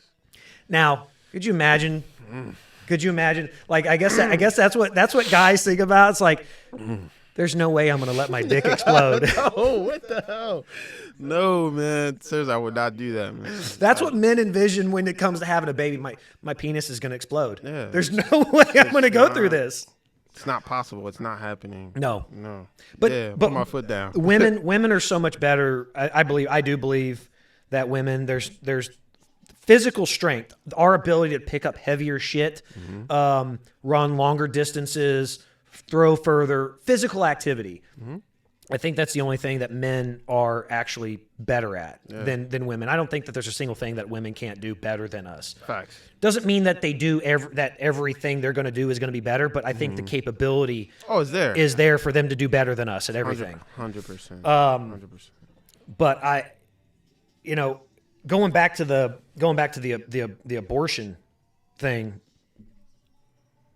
this thing in Texas was a direct reaction to what happened in New York. Said, okay, well, look, you crazy, northern fuckers, y'all are gonna do this stuff up there. Yeah, we're not doing that down here. And so the law here is, once a heartbeat is detected, I don't think the law is can be detected. I think it's once a heartbeat is detected, you can no longer have the abortion. Now that's been, I guess, put on hold. There's a lawsuit, federal lawsuit or something like that, and it's been put on hold where they can't enforce it. But it's gray area. Okay. I mean, look, if I think if doctors wanted to get around it and they were dead set on performing abortions that women wanted, they simply say we don't detect a heartbeat. Yeah, we didn't hear anything. And so there's a lot of gray area around it. Again, I think that law itself was a bad law. Okay. I think the law itself was poorly written. I think number one, it makes us as Texans look like, especially to people from other states. Yeah, it makes us look really bad. Yeah, my wife is. She ain't like that. We weren't too happy. Well, yeah, and as you know, being here, I don't think that law truly represents who we are as Texans. You know what it does though? It exemplifies the skewed opinion that other states have of Texas. You know what I mean? It's like, oh yeah, we're not surprised. They yeah, like. So it just goes right, falls right in line with that. Yeah, it creates the stereotypical narrative for us, which again I believe is very, I think is very untrue. For sure. I'm gonna ask a question. Yeah, this is off topic. Yeah. So I have a buddy. I've been meaning to ask you this. So just a quick off topic little story. So this kind of goes to how cool Texans are. So I was getting out the gym. So I told you I went to the gym this morning, the gym we go to, and I was getting out the truck, heading into the gym. And this guy parks his Tesla right next to me. And for some reason, we just start talking. And he's telling me how cool Teslas are. Saying things, hey, you ever been in one? I said, nah. He said, hop in. I got in this car. He took me around the block, did a little spin. He wanted to show me how fast it was. Like, that would never happen up north. No, perfect strangers are not inviting you into their cars on trips around the block, man. I'd never been in a Tesla. It was cool. It is very, very fast. I used to have a Scat Pack, and that Tesla was moving. It was moving. You don't get the V8 roar, obviously, but it's quick. You know what I'm saying? Was it the type the 3? Okay. Yeah, regular base model, regular. Still super fast. Extremely fast. So that was really cool. But the story is he owns his own roofing company, and I was asking him because I have a buddy who is a certified pipe fitter, steam fitter, and has his welding license, and he wants to move down here. So I was asking him, like, hey, like, what's up with the unions down here? Like, what I'm saying? Is it a good move for him? Like, how's that all work? And he was kind of explaining to me how, because we're so close to Mexico, it makes it harder to pay the same amount down here that you could pay up north, right? It's just there's people willing to do the work for much cheaper. So what are your thoughts on that? Like, is it yeah, what are your thoughts? So I'll tell you, like, unions here are not a big thing. Okay. Unions in Texas just aren't a big thing. And a lot of it has to do with our state regulations. To start with, only specialty type trades are licensed. You don't have to be licensed to be a welder here. You get certified, things like that, but there's no state license to be a welder in the state. So you don't have to be certified. No. Okay. So pretty much anybody can do it. I mean, in the prison systems, welding schools are a huge thing, which is great because it gives somebody like a great skill to have, and they can come out, trade, and go to work and make fantastic money. But like steam fitters, pipe fitters, stuff like that, boiler operators, things like that, those are licensed. You do have to be licensed. So say that again. Those steam fitters, the pipe fitters, like boiler operators, plumbers, HVAC technicians, electricians, specialty type trades have to be licensed through the state. Okay. So there are like a big. Is there a union for them? So there is a large plumbing organization, large plumbing union here. Yeah. There's the IBEW, which is the International Brotherhood of Electrical Workers, which they're really big here in the Houston area. They're actually a major sponsor, like of the Houston Astros. You ever go to an Astros game? I think even go to the Texans. Like there will be an IBEW, signage that'll come up and flash around on everything. The unions itself aren't very big, but they are there. Okay. They're just not as large as, say, up north. But I will say this, that because it is comparable. The cost of living is much lower here than it is in the Northeast. So the general pay and income down here is going to be lower, and it's all comparable. but they still pay those trades very, very well because we have such large industry. You have obviously Houston, fourth largest metro in the country by population, but land wise, we're the largest. You take in, we have the Port of Houston, we have all the refineries, all the different oil and gas industry out here. People that can weld, people that can pipe fit. Stuff like that. Can make out pretty good. Very well. Very well. Yeah, okay. Very well. So I mean, and we're in need of him all the time. Like those kinds of trades. Like I've got friends that are in the oil field that like say operate rigs. Well, that's going to be like this because once gas prices go up and down, they're going to operate rigs, shut rigs down. They're not going to drill for new ones. Then all of a sudden they're going to drill for 500 of them. But the welders, the friends I've got that are like high-end welders and stuff like that can work with specialty metals and they do some pretty like beautiful welds. Those guys work nonstop. Now, are they in business for themselves or are they able to find like companies willing to pay them decent money? So I actually had a guy, on here, I want to say 2 weeks ago. His name's Sir Patrick Phillips. He actually started his own welding business. He actually learned the welding trade in prison. He spent 14 years in prison here in Texas. Wow. And he actually became an instructor at 2 large nationally recognized schools. Worked up, became like the top instructor at these schools, and finally, decided he was going to go out on his own. And so he actually has a mobile welding service, and he does very well. Does very, very well. Kind of great. They did a local movie here recently. It was called K-Row. Okay. So it's kind of like a play on like purple drink, syrup, stuff like that, which is a big thing in the South. Yeah. But yes, exactly. So they made a movie. He was in a movie recently here made in Houston called K-Row. Anyway, but he's an actor too. Well, I guess he's a very good personality. So he probably was a really good fit for acting. Yeah. So he was friends with a bunch of like the producers and stuff like that. And so they brought him in. What's his name? His name is Sir Patrick Phillips.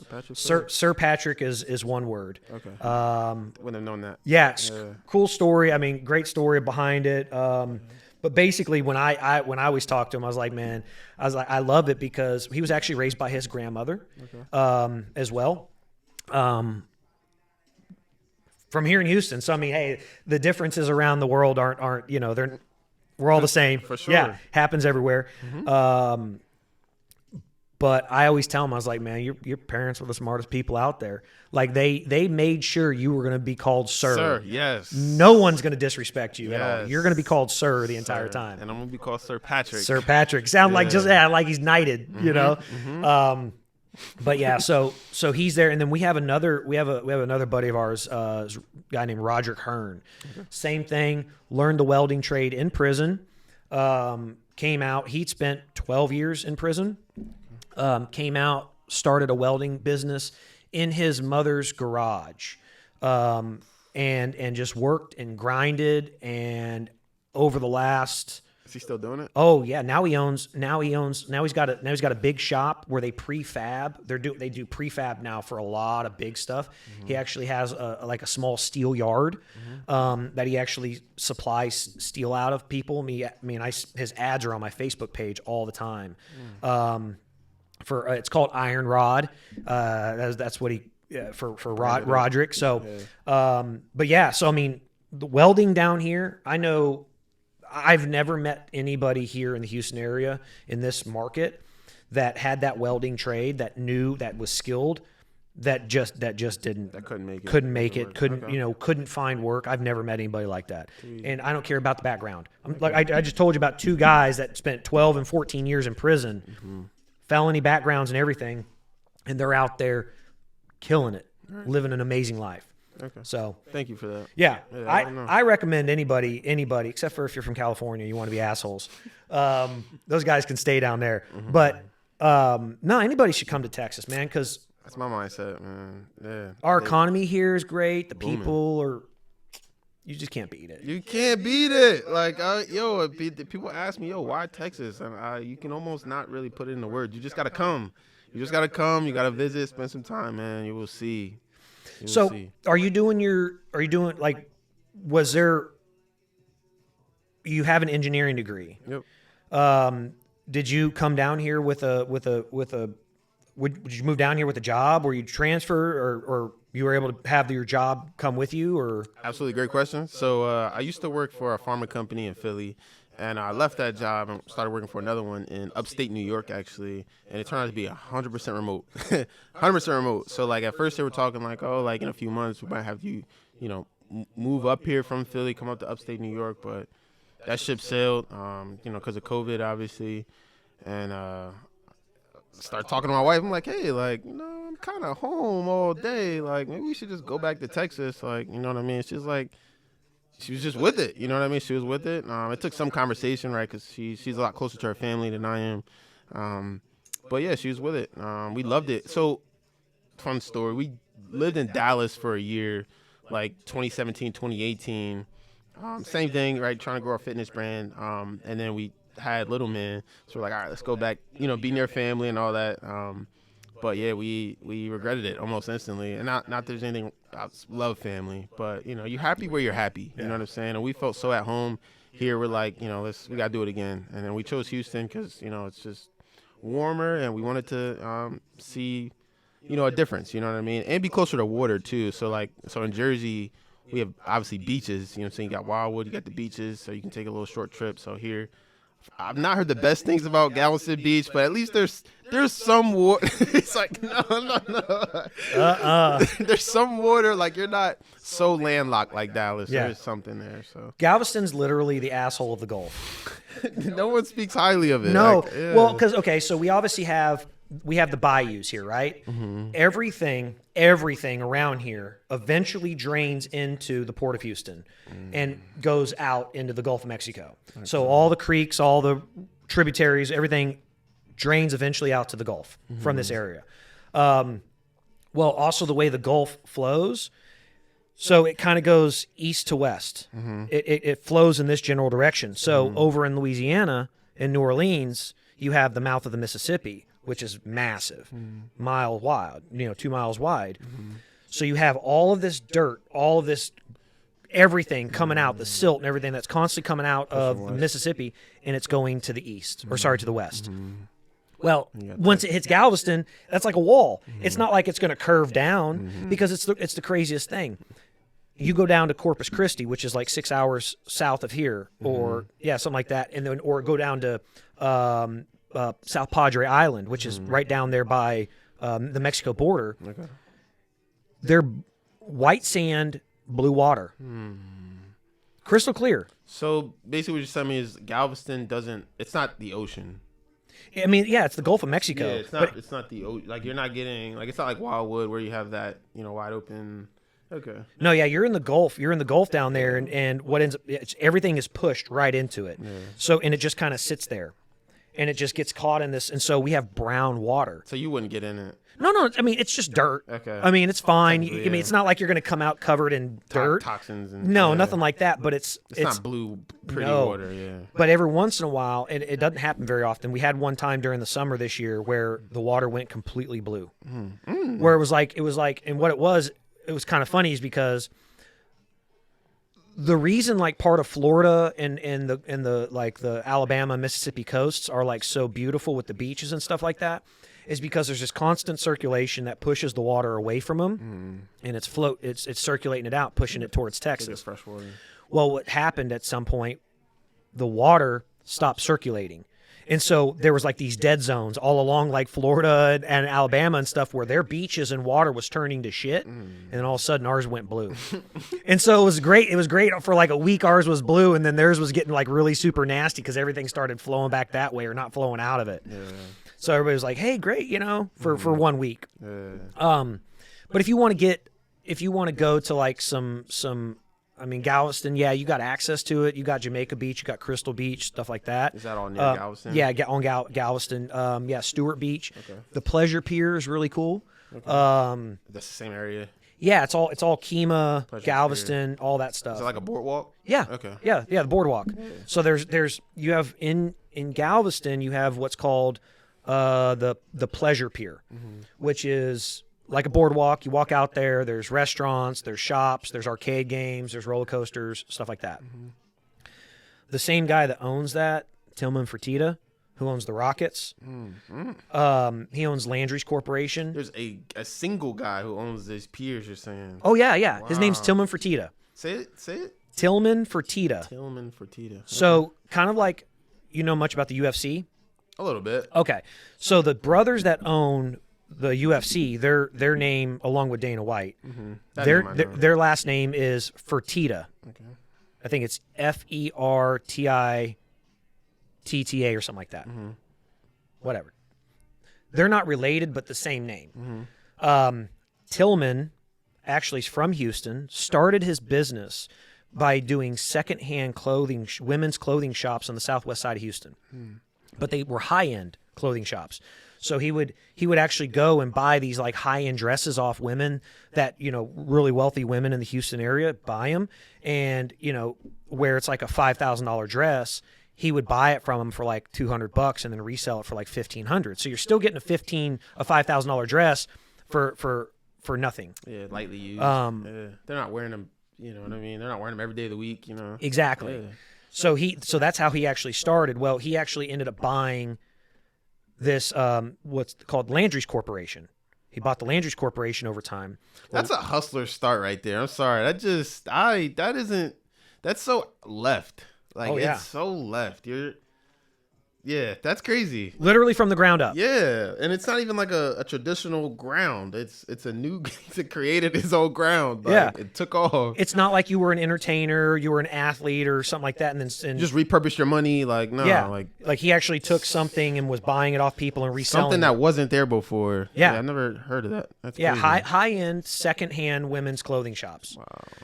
So, do these still exist? Tillman? These stores. I think they're there. Okay. I think they're there. Wow. But yeah, so now I'm sure you've heard of the Golden Nugget casinos. Well, he owns those. Wow. So he owns the one in Lake Charles. He owns the one in Vegas. So he owns that. Well, he bought the Rockets when he bought the Houston Rockets and everything. And he's part owner, or is there just one owner of the Rockets? Well, I think there's he's the main one. Main owner. Majority owner. If we're gonna call it like 70%, I think he's got like 70 or 80%. Wow. Yeah, he paid a couple $1 billion cash, something like that. The dream. But Landry's Corporation owns. If you go to downtown Houston, there's the aquarium in downtown, which is like there's a Ferris wheel that's right there, right next to the freeway. I've seen that next to the aquarium. Yeah. So it's a big restaurant, but there's what's the restaurant? It's called the Aquarium. That's a restaurant? Yeah. The place. Oh, it's not an actual aquarium. Well, okay. So there's the Rainforest Cafe. Okay. But yes, you walk inside and it's a massive. There's a 3-story, 4-story fish tank inside there. Okay. It's huge, and there's it's massive. It's huge. I mean, they got sharks. They got all kinds of stuff inside this big, eagle rays and things like that inside this tank. It's huge. But it's also a restaurant. It is a restaurant. All right, we got to go there. I think about something like that. So have you ever heard of the Rainforest Cafe? Absolutely. They own the Rainforest Cafe. Okay. Landry's Corporation owns the Rainforest Cafe. What a footprint, man. Yeah. Well, you live in the Willowbrook area. Saltgrass Steakhouse. They own Saltgrass Steakhouse. Jeez. Joe's Crab Shack.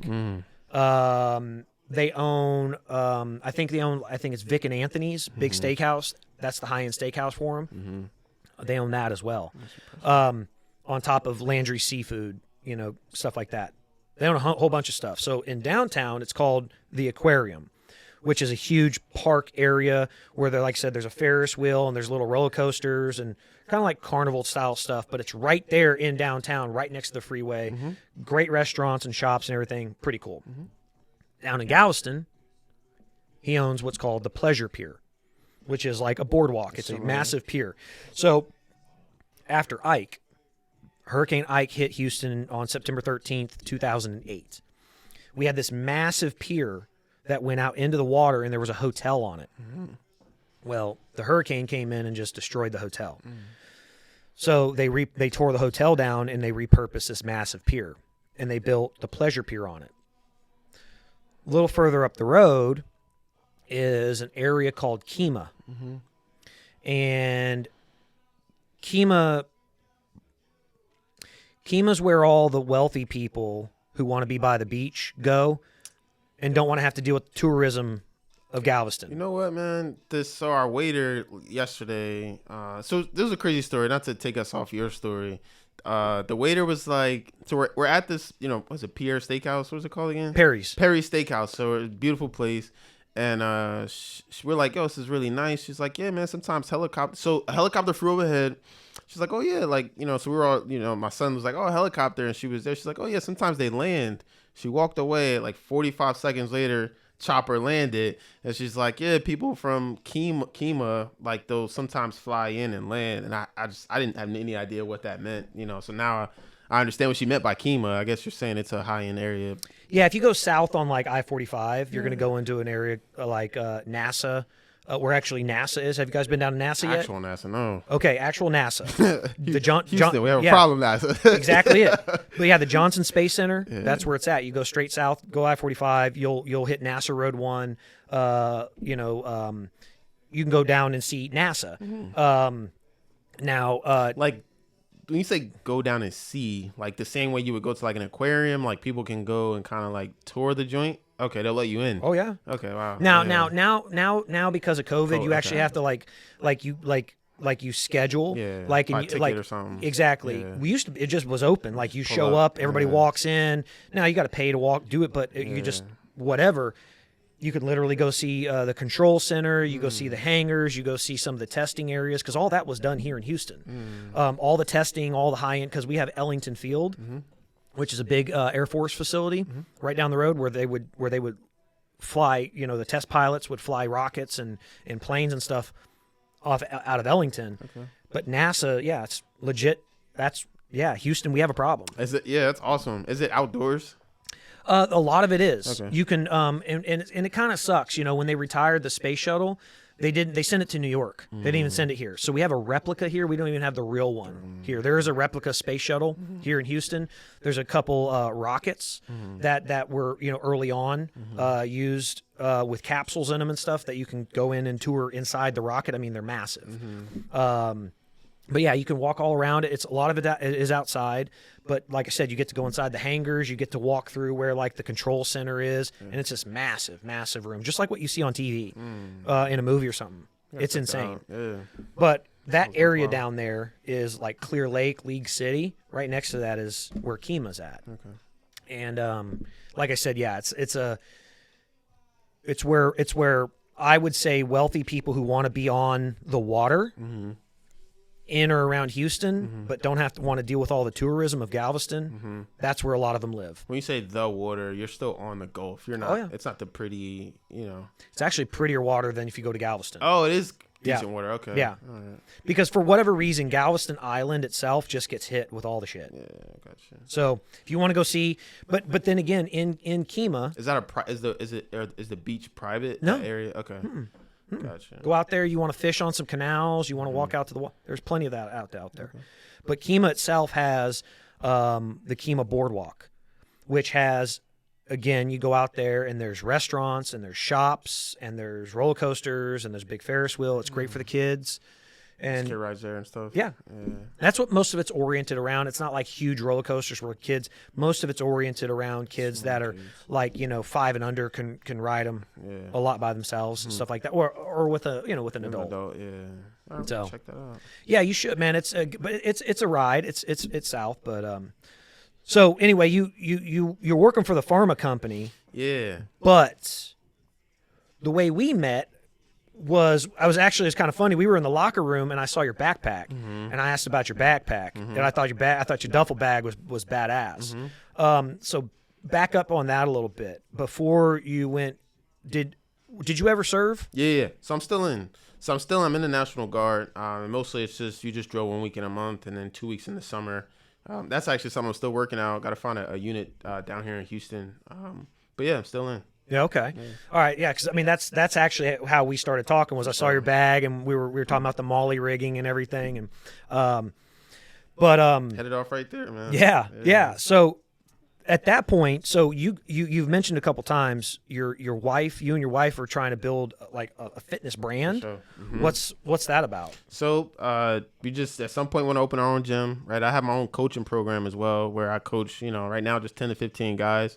Looking to be more consistent with going to the gym, right? Put on some lean muscle, and it's centered on accountability, right? That's the one thing everyone struggles with. How do I be consistent?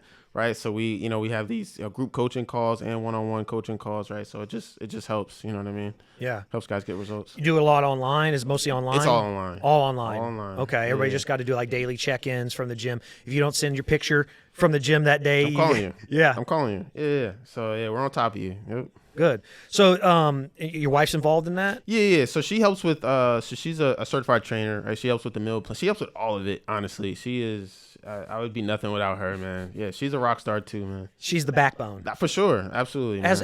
As are most women in most households. They're what makes it really work. We get the name, you know what I'm saying, the recognition, you know what I'm saying. I'm like the big guy, but she, especially with our son at home, man, she makes it all work, man. She's the oil and the lubrication between all the gears, you know what I mean. Like it's all her. She keeps the machine happening. For sure, man. It doesn't work without her, man. Good. Yeah. Well, so what do you guys do it all online? You just because again, that's something that you and I were talking about. Was a thing that you came down here. So you have your engineering job now. I'd like to eventually not do that. Honestly, Yeah. I want 2022 to be the year of impact, where me and her, we're just having massive impact, right? Able to just change a lot of people's lives, get people to be consistent with going to the gym and just reach their goals, right? That's our mission for this year. Are you guys doing a lot like through YouTube, Instagram, Facebook? As far as marketing? Yeah, like how do you guys get out there to people? Instagram and Facebook. Yeah. What's your Instagram page? So the Immanuel Moss. The Immanuel Moss. Mm-hmm. All right. I'm gonna put that up there. Appreciate it. I'll put that up there because I was, you know what? If people can screw up the 9 letters in my name, we're gonna mess up the Immanuel Moss. People try to put an E in there. It's an I and 2 M's, man. It's too easy, man. Just like in the Bible, man. Yeah. So. Well, yeah. I-M-M A-N U-E-L. U-E-L. Yeah. Last name like Randy. Actually, I was surprised I spelled it right in my phone. Oh, nice. When I stored your name, I did put it in there right because I was like, we're friends for a reason. Yeah. That's a rare thing, man. Yeah. Usually, like I'm like, oh, it's an I. People are like, oh, really? Like, no, there's an I. Stop it. Yeah, well, like I was telling you, is coming down here in Texas because we have such a large Mexican influence down here. Yeah. It's a lot of it's with the E. Mm-hmm. So it's Immanuel, not Immanuel. Mm-hmm. So yeah, it's a subtle difference, man. You nailed it though. Yeah. Well, again, it goes. I can understand the difference between Husk and Husk. Fair enough. People mess your name up enough, you're like, there's a right way and a wrong way. Exactly. Yeah. So I think that's important to me is to know what someone's name is, and I think that's to me that's a sign of it's like I'm listening to you kind of thing. Sure. You want to hear what someone's saying. Hey, look, we're all really bad about this. Like there's the meme, like my toxic trait is asking what someone's name is, 30 seconds after they told it to me, that kind of thing. Mm-hmm. But at least trying to listen to what they're, what it is. So man. That was actually, honestly, man, that was one of the main questions I wanted to ask you, man. So like you've been very successful, but you're also an extremely good listener. Like we were talking that first day I met you, and we're talking like probably closer to 30, 40 minutes, man. Like my pre-workout's kicking in, man. I'm like, yo, but this guy's like, he's listening, you know what I mean? And you're able to communicate very well. Like, is that something you had to kind of work on, kind of being a good listener? Like, you don't seem very prideful, in your success, you know what I mean? Seem still very hungry. Like, is that something you have to work on constantly? Is that sort of a gift from your pops, man? Like how are you this humble and this successful? So you told me you made your first meal at what, 24? Yeah. How? And lost it all. Ah. There it is. I made a bunch of money when I was very young and lost it all. Okay, that'll humble you right there. Oh yeah, but honestly, that's not what did it. I will tell you this. Where I am today, who I am today, is definitely not the person I was. in your 20s? Several years ago. I mean, I'll be 40 here in a couple of months. I was a very arrogant person. I was a very conceited person. And I don't mean that in walking around saying I'm better than you. It was my general demeanor of making you feel that I was better than you. I wouldn't say it. I would just behave in a certain way. I wouldn't treat you badly. I would just not recognize that we were on the same playing field kind of thing. Absolutely. And unfortunately, that was in contradiction to the way my parents raised me. My parents didn't raise me that way. Unfortunately, I got that way because of skating. And because we're having this. What people don't. What you and I talked about this. A big part of what I like to do with my show here is have a conversation with people, and wherever the conversation goes, you kind of discover things about people. Like I said, I didn't know you were an engineer. Like I thought, like that's something I learned right here and now. Well, I'll tell you, the biggest thing that humbled me was that I spent 4 years in prison. The Sir Patrick Phillips, Roderick Hearn, guy I'm going to have on here has made a music career here in Houston, a guy named Peacemaker. We actually were texting yesterday. Met a lot of these guys. Met him while in prison here in Texas. And that is what really humbled me. It didn't change me as the core values as who I was as a person. I always wanted to be a good person, a respectful person. But it put me in a position to execute them. It put me in a position to where I was able to sit back and listen. Where my biggest problem is if you go and do evaluations of your lives and you say, okay, this is what a downfall of mine is. My biggest problems I had in life were patience and pride. I took huge pride in who I was and putting that out there. And then at the same time, I was very impatient. Learning to sit back and listen to people. Now, were you, just to add more context here, you, so at the time that you're dealing with these two, and we all deal with that, right? J. Cole, as a song, he says, pride is the devil, and it got a hold on me, right? That's it has all of us, right? Yeah. So were you successful at the time that you were kind of battling with these things, or was it like, were you still kind of young and hungry, still kind of climbing, still kind of learning, or were you like pretty much in a good place at that time? I guess it would be what your definition of what successful is. I would say that even from a basic traditional definition of it, I had already achieved a certain amount of success in life. Okay. But I guess the point, I guess I just had a very immature mindset. Like today I am purposefully immature.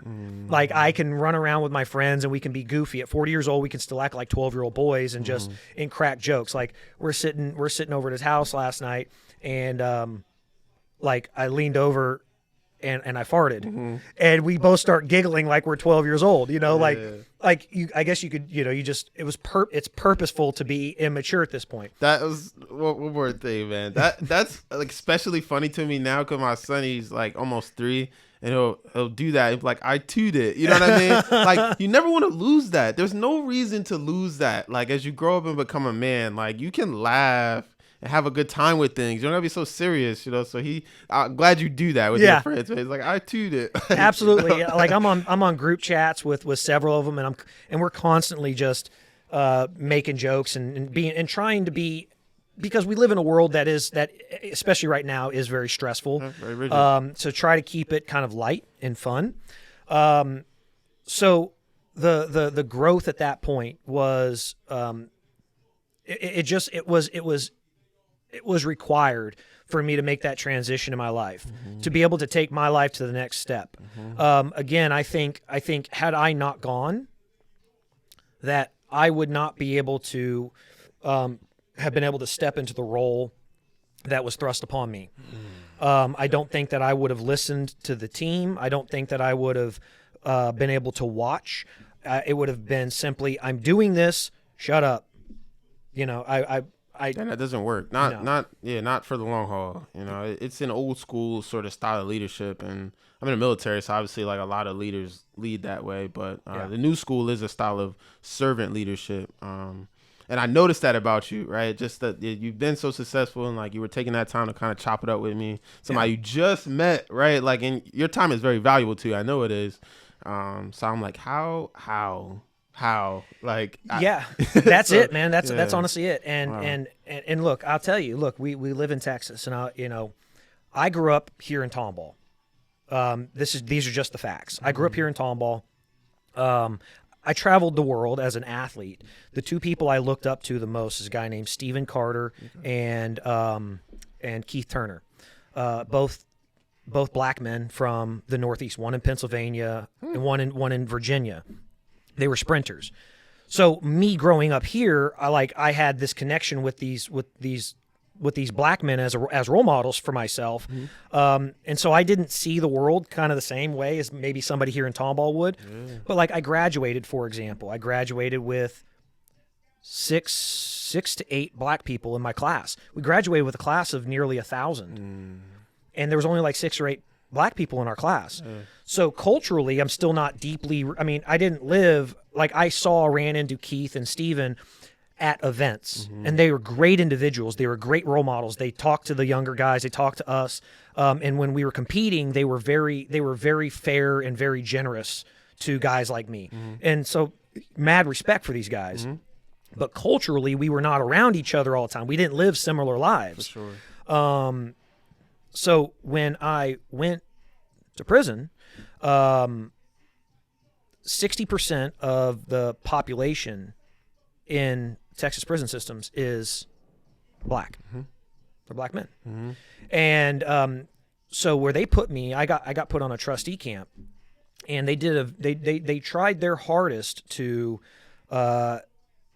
say it's like a 210 man camp. The goal was it was like a third. Oh, in each camp. Well, no. There's just 2 big bunk houses basically, with 105 beds per dorm, north dorm, south dorm, just like barracks. Looks just like military barracks. Okay. Just racks all across everywhere. And an open bay. Yeah. Okay. Yeah, big open building. That's it. Bathroom kind of in the middle. Bathroom areas in the middle with the showers and the sinks and all that stuff in the middle. But 105 man dorms per building. And what they did was they did their best to basically say, okay, there's 210 capability here. 70 white, 70 Hispanic, 70 black. Got it. To keep it a third, and a third. So if they only took it down to like 180 people out there, it was like 60. But me personally, being Jewish, I was on the outside with a lot of the white people. I couldn't associate. I'm friends to this day with with some white guys that were there, but instead of being like what I was outside of, like being kind of like the center where there was like the nucleus where kind of people were around, I was pushed to the outside by people that I could physically associate with. But I had no problem, obviously, dealing with people of different race, things like that. So because you were Jewish, they kind of pushed you out of there. Yeah. Okay. Yeah, it was kind of a questionable thing. Yeah. You couldn't be in gangs and be out there, but yeah, there's still the mentality there's there. cliques for sure. Yes. So I actually more like on a daily basis, I actually hung out with mostly black guys and a couple Hispanic guys. Nice. That's who I would eat with. Most of my meals were ate there, and throwing me into that cultural shift, even though, hey, we're all in the same place, going through the same exact thing, dealing with the same rules and restrictions, it is a cultural shift. For sure. Yeah. I mean, if you're raised in the country only around white people, and all of a sudden you're living with a bunch of black people, like there's going to be to further that, man, I have a lot more compassion than I think most other black people, with like white people not having awareness of quote unquote black issues, right? And I have that compassion because you just don't see it, right? Like your perspective is built on what you see. So like how you can't expect someone to see the world the way you see the world if they have very different experiences growing up. That's impossible. Right. That's impossible. You're asking an unfair. What is that? You know what I mean? So that's why I've always had an extremely open mind. I try to communicate from that place, because you judge one way, it's the same way as them judging the other way. It's the same exact thing. You guys are just neither you had no control over your upbringing, and neither did they. No one, they didn't say, "Oh God, I want to be this," and you didn't say, "Oh God, I want to be that." So you just gotta be open and honest with each other, and be open to learning about each other, which sounds like exactly what you did while you were in there, and that's beautiful, man. Well, yeah, learning about them and where they came from in their lives. Look, there is no doubt that we came from two different ends of the spectrum. The vast majority, with the exception, like my buddy Peacemaker. I like messing with him all the time because everybody Why there. You call Peacemaker? Hold on. Okay, so he actually has a big tattoo across his back that says Peacemaker. Okay. All right. So he actually got into a gunfight with the police, and he got 1 year for every bullet he fired. It was 25. I don't think I ever got a straight answer from him if the gun was the Peacemaker, but that's essentially where it came from. Okay. But I always like messing with him because his name is Derek Deshaun. Is it a white guy? No, black guy. Okay. Yeah. His name is Derek Williams. But we have the quarterback. His name is Derek Deshaun Williams. Okay. Government name, most people aren't going to know, but we would sit around and talk all the time, and so I would mess with him and I'd call him that name in front of everybody. It was like, what the fuck, man? And then all of a sudden, other people would do it, but I would mess with him because here in Houston we had the quarterback Deshaun Watson, so I'd be like Derek Deshaun. I'd call him Deshaun Watson and stuff like that. I see so, yeah. So anyway, but yeah, like it's not my name. No, but I when I went there, like. I made sure that I was going to do everything under my power to right my wrongs, correct who I was, my failings, my faults as an individual, at least acknowledge them and learn how to understand them and control them. Not say, hey, this will never happen again. You're not going to be perfect. No, just recognize intention. Yes. We were talking about that. Exactly. Like if learn to recognize the signs of you getting stressed out. Like you just, hey, this is what you need to decompress. These are the things you need to do to keep your life on track. Recognize those things and learn to work with them rather than force it around. Influence is a lot stronger than force. It's powerful, man. Well, if you think about it from a military standpoint, what do? Psychological things. We drop leaflets and everything. You're not saying, hey, we're going to come in and bomb the shit out of you. You're coming in saying, hey, this is what the government is. You were trying to do this for you. We're trying to, it's different. Honey, honey, what is it? You get more, whatever. More bees with honey than you do, vinegar or whatever it is. Yeah. So I was doing that, and at the same time, well, I'm a cerebral, I'm an intellectual type person. At least I believe I am. I like to learn. And in a place like that, your ability to learn and expand your mind is extremely limited because what do you have? You got the idiot box on the wall. You got the TV that's sitting there, and it's 90% of the time it's on sports. It's not like we're watching documentaries and stuff like that. So I would sit there and I'd have these conversations with guys about where they came from. And largely, our upbringings were vastly different. I came from a family, lived in the house I grew up in was like 8,000 square feet with an indoor pool. I grew up, I had, my parents bought me my first car at 16. I had a beautiful, 96 Camaro RS. The life I lived was a very special, privileged life. I don't regret that, and I don't feel bad for that one bit. It's just the life I was born into. Amen. Yep. You had no control. A lot of these other guys, and it wasn't just the black guys. There was also Hispanics and whites. They were born into very poor circumstances, and unfortunately, they tried capitalizing on those poor circumstances in a very negative way. Like I had a conversation with one of the guys there.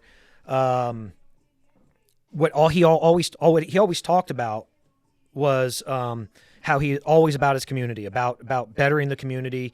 There's a weird guy, like he'd been to prison twice now, but he could memorize everything about sports, basketball, football, college football, like who won what championship here, what quarterback played at what year. He knew all of these things. It's just nonsensical knowledge, but there's high intellect there. That's a skill, yeah. But he would always talk about his community and stuff like that. And I would say, I said, what are you here for? Like this time, like, what are you here for right now? And he's like, well, long story short, I think he got caught breaking through the bathroom window, crawling through the bathroom window of an elderly woman's house, like right up the street from him.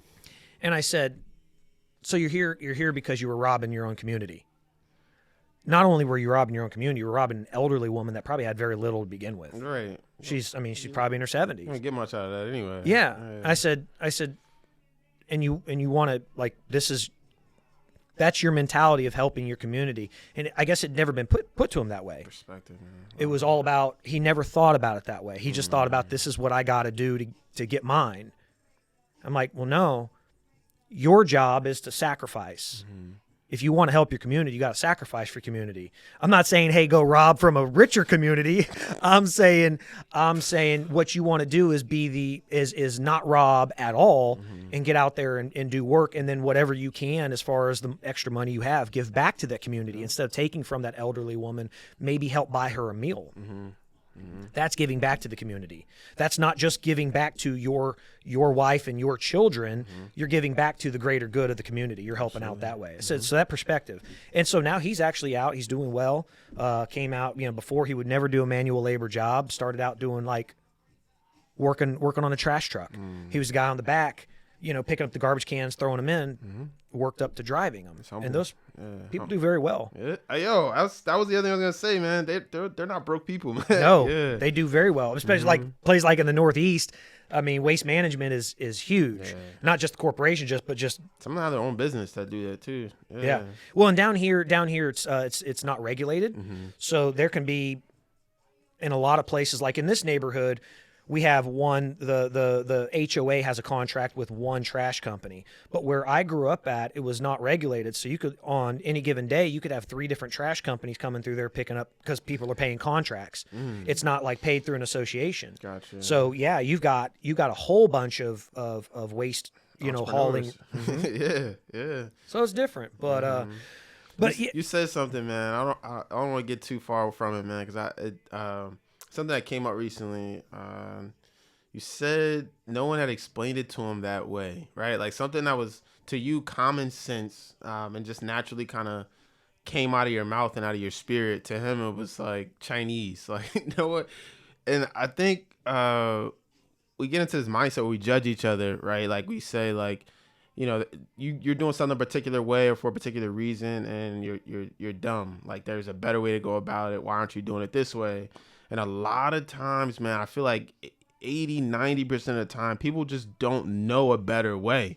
Like, everyone's doing the best they can, right? That's literally, you wake up and you don't say to yourself, I'm going to give 2% today. No one says that, right? But if you don't know, you don't know, right? You only can do what you know. So, like, I think what you did there is amazing. Like, you have to try to, each one teach one, right? Like, if you know something, you see someone can do something better, be polite, be loving about it, so that it falls on, like, good, fertile ground, and then they can, run with it and teach someone else. So it was kind of you to take that moment. Well, if you think about it, he came from a very similar background that you came from.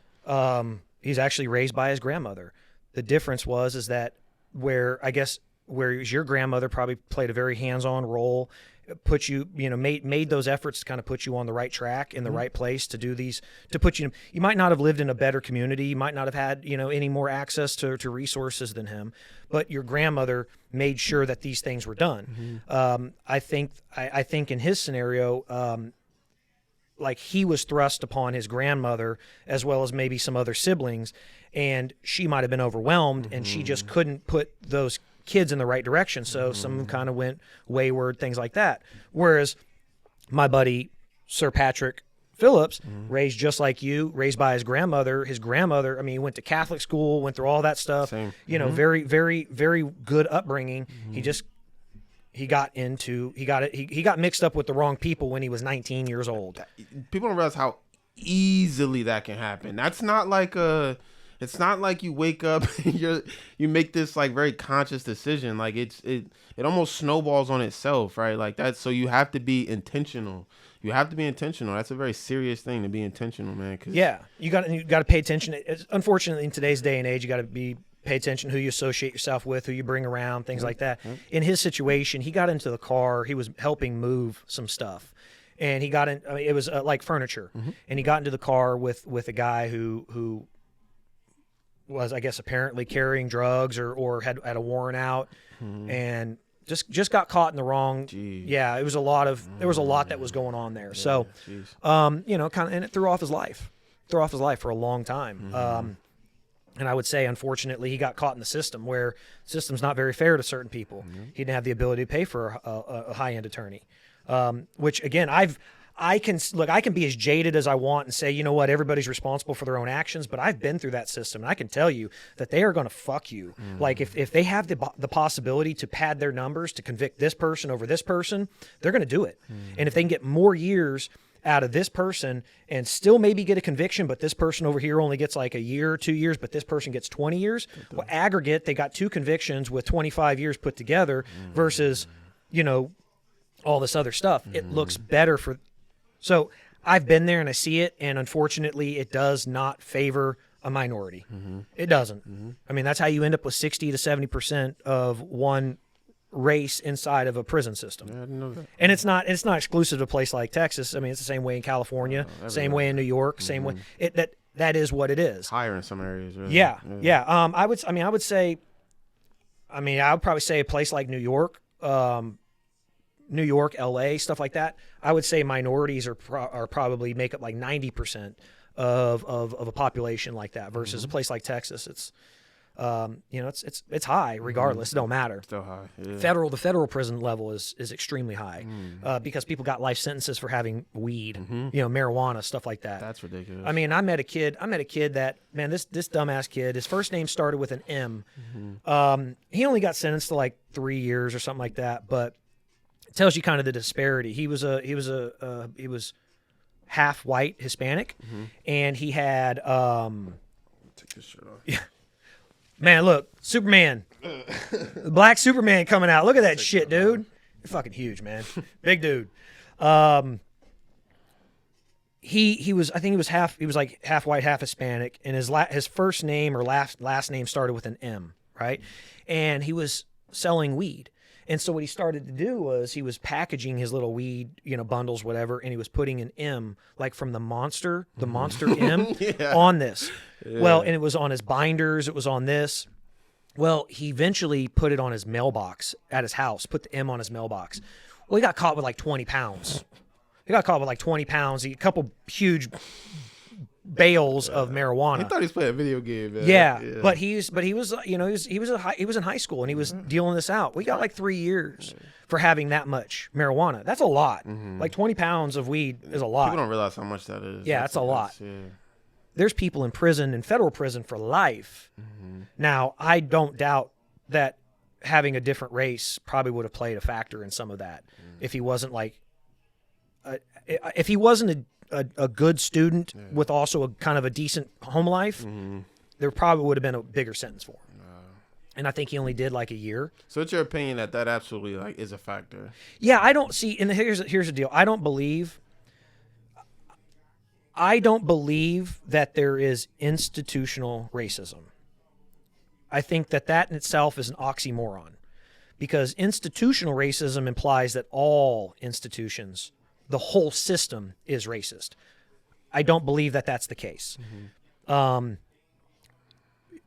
Entertainment would be an institution. I don't believe that we have racism in entertainment. And we'll make that up. We'll call it music, acting, that. I don't believe that there's racism in sports. Are there racist people in those places? Yes. I don't believe that the institution of sports is racist. I don't believe that the government itself is racist. If that were the case, you got Obama, man. Yeah, we wouldn't have had a black president. We wouldn't have a black vice president. What is that program? And I always draw a blank on it when I try to think it up. When about getting minorities into colleges. It's not No Child Left Behind, right? No.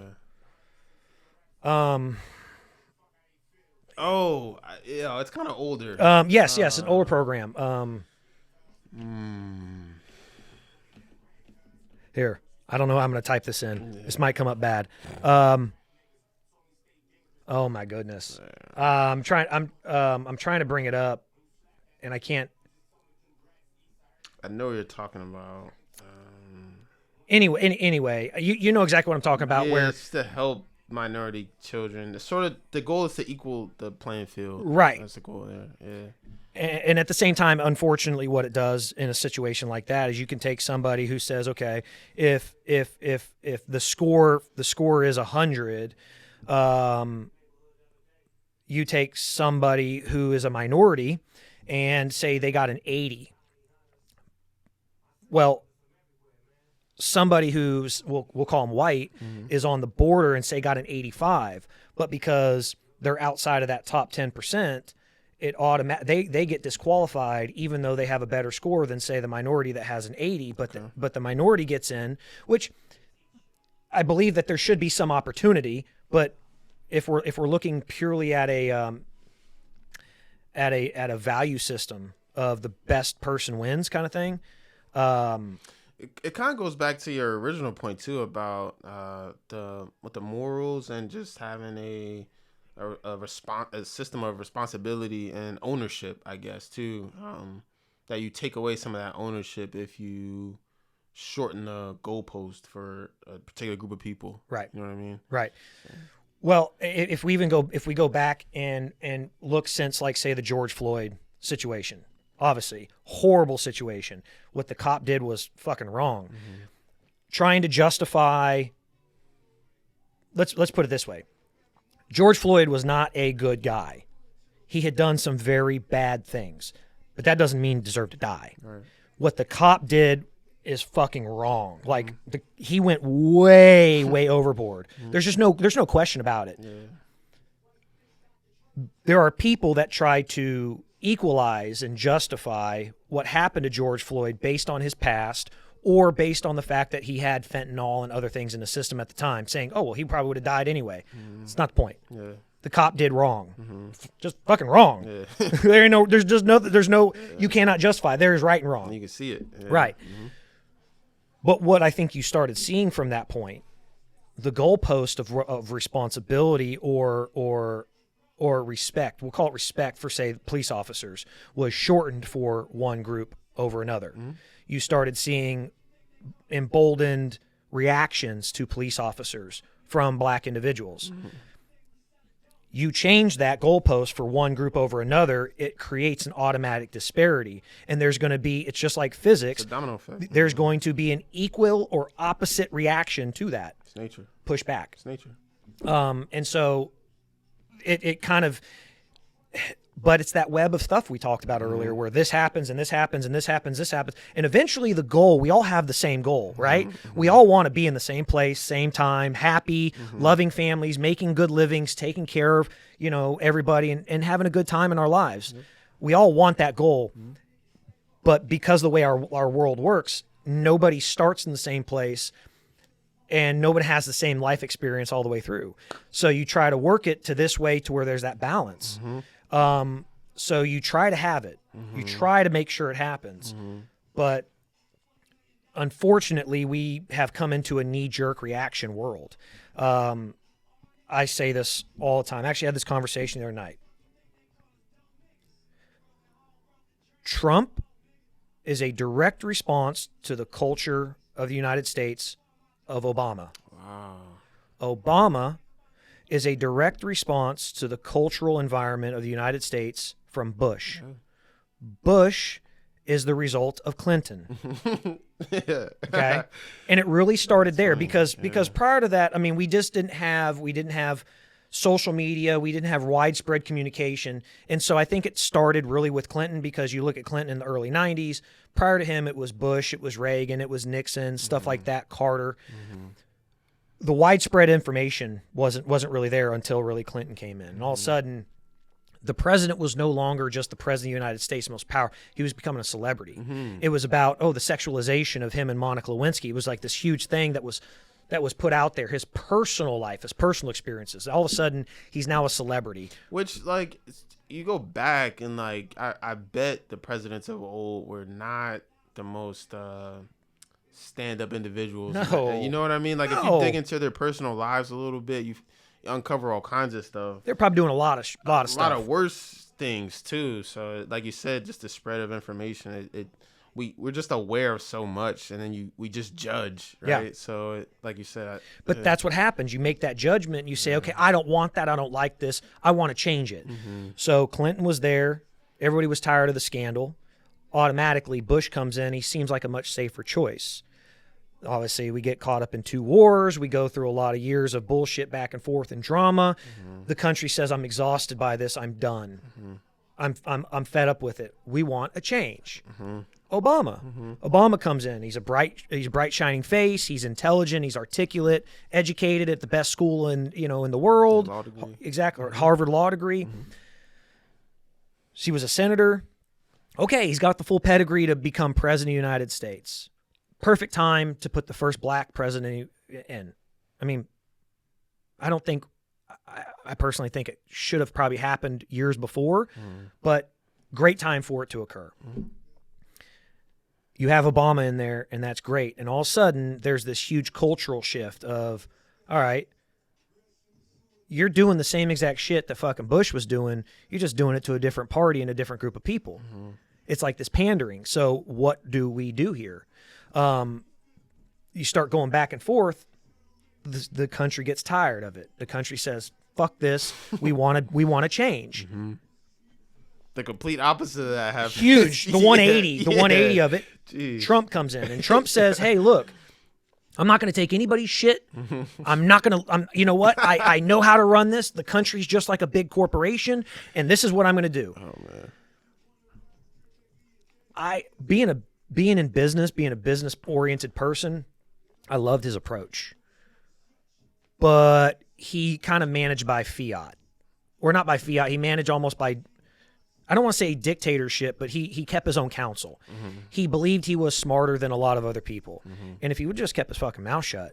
Oh, he probably, yeah.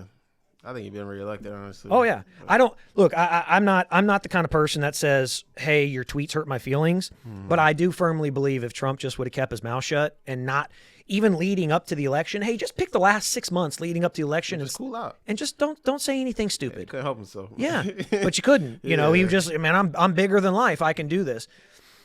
That mindset has gotten him the success that he's achieved in his life. So that's like trying to teach an old dog new tricks, man. Right? It's just not. And you can't necessarily blame the guy for it. This is what made him successful. He was a billionaire. Absolutely. He didn't need the system. He didn't need the institution to get elected in the first place. So he's not going to try to play by the rules now. You know what I mean? So, he's going to go the exact opposite of it. For sure. Because he's been doing his whole life. Yep. Yeah. So now where we are today with the president we have today, if you want to call him a president, where we are with him today is that he's a direct response to the Trump administration. And I can almost guarantee you there's going to be a huge cultural shift again just because of what's happening in this world. And that's just life. But, again, circles it back to where where kind of all this started, this road we went down. I believe that I know for a fact that there is racism in the United States. I can tell you definitively, it is not exclusive to one race. It's not, I know, I lived through it. The racism does not only exist amongst white people. Look, I was very close with a lot of black guys, and they would say a lot of shit because they looked at me as a friend, as a buddy of theirs. They would say shit about white people, not even realizing I'm there.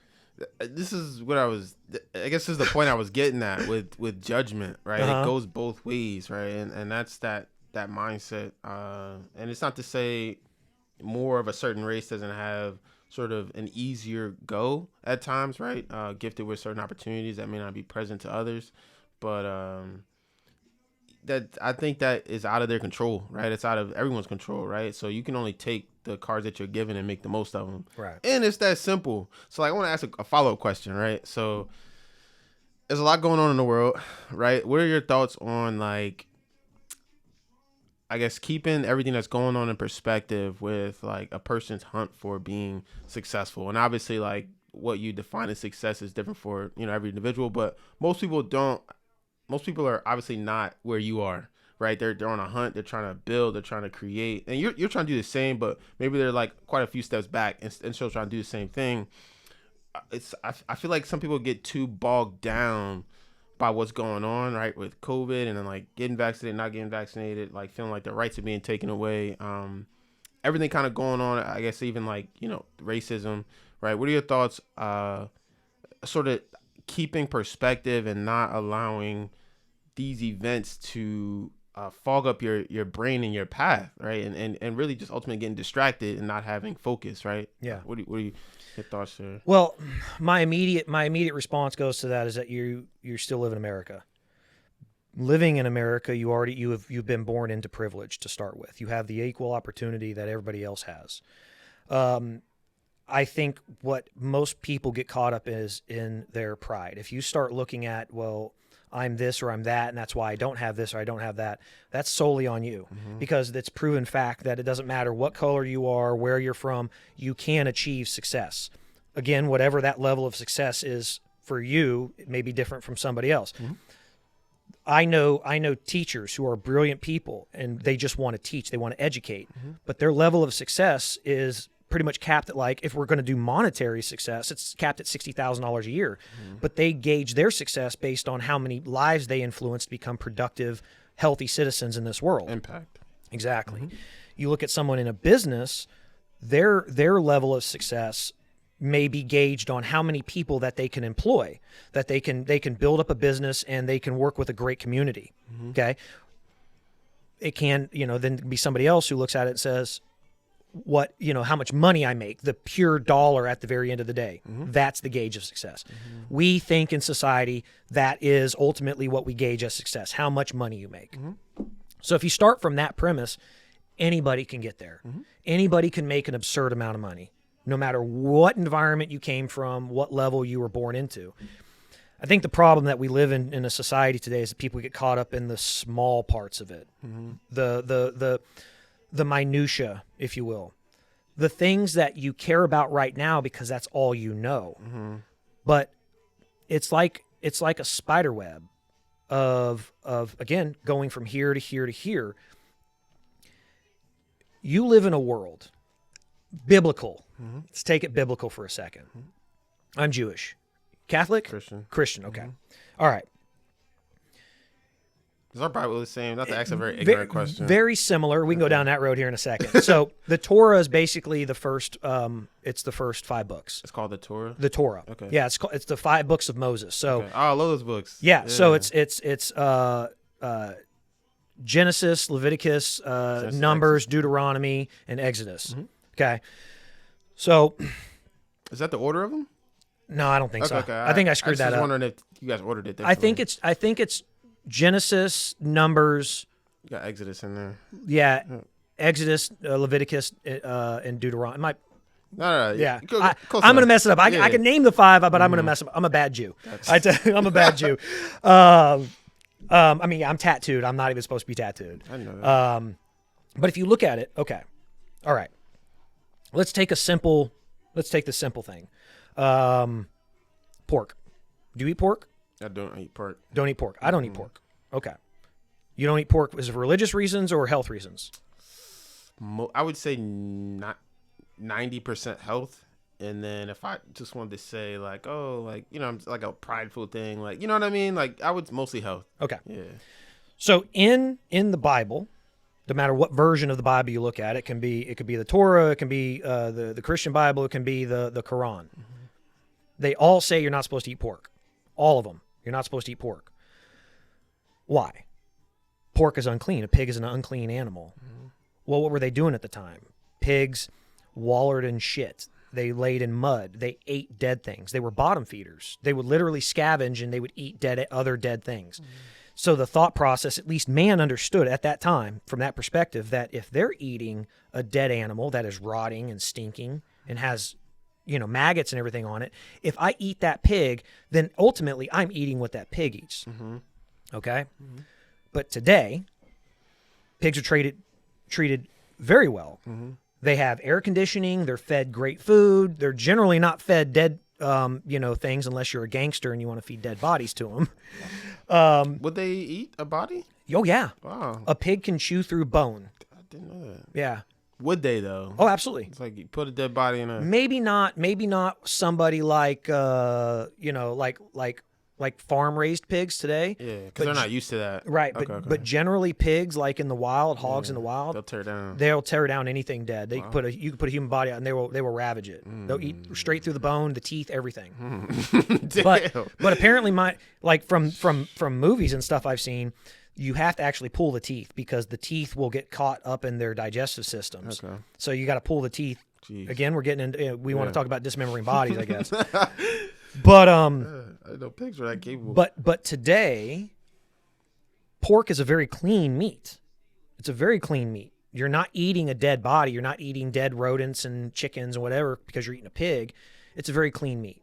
So think about the perspective that those people had at the time. Well, over 2,000 years, 3,000 years, 5,000 years, 10,000 years, that understanding and that perspective of what a pig is and what a pig can do for your body has changed. Mm-hmm. If you think about it purely as the protein point of view, right? Yep. But in Judaism, there's laws that says, okay, if the pig's the only thing left to eat for you to survive, you eat that fucking pig. Mm-hmm. You're gonna get down on that pig. For sure. Yeah, I'm gonna murder that pig, and I'm gonna eat every part of it. Yeah, when I go to like my wife's parents' place, man, they don't buy turkey bacon, man. You know what I mean? Like I like lean meat, but yeah, I'm eating that pork bacon. Yeah, you know? Like so. Yeah, and so you think about that perspective. You think about where we are as far as that understanding of things, and I think that's what goes back to what determines success is what you know in your world, what you've seen. My idea of success was very huge and broad because of the way my father was, because the things he took me around and what I saw. Mm-hmm. My level of success in skating. My idea of success is to this day still very huge and broad. What people get caught up in is because what they know. Mm-hmm. They only allow what they know to determine how they behave and what direction they go in. What do we do as humans? We kind of stick to the same script and path and what we understand, what we feel comfortable in. Very few people are going to put themselves outside of that.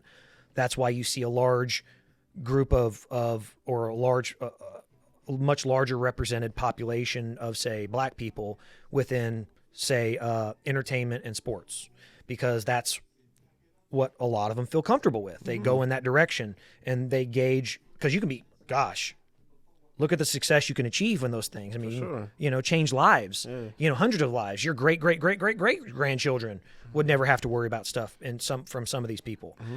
Mm-hmm.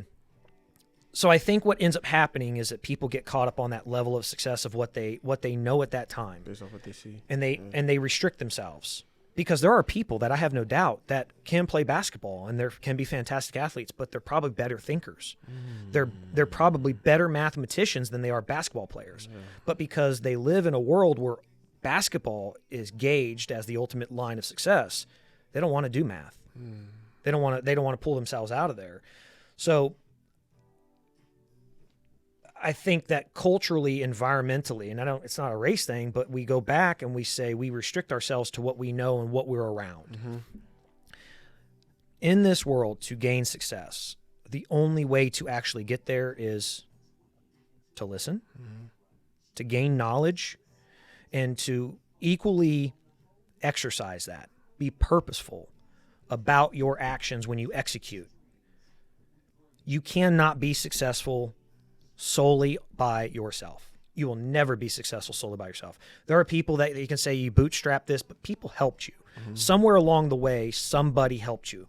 Your mother, your grandmother, a banker, a generous person at the gas station who you did not ever get there by yourself. It takes a village. People don't realize too, even small moments, small interactions go a very, very long way. Like, you know what I'm saying? A cashier saying good morning to you when you're having a bad day. Like, you know what I'm saying? That snaps you out of your own head and like, oh, I guess the sun is shining outside, right? Yeah. So then you took that energy and did something positive with it. Maybe you actually studied for your exam like you were supposed to. You know what I mean? Like, so it does take, you know what I'm saying?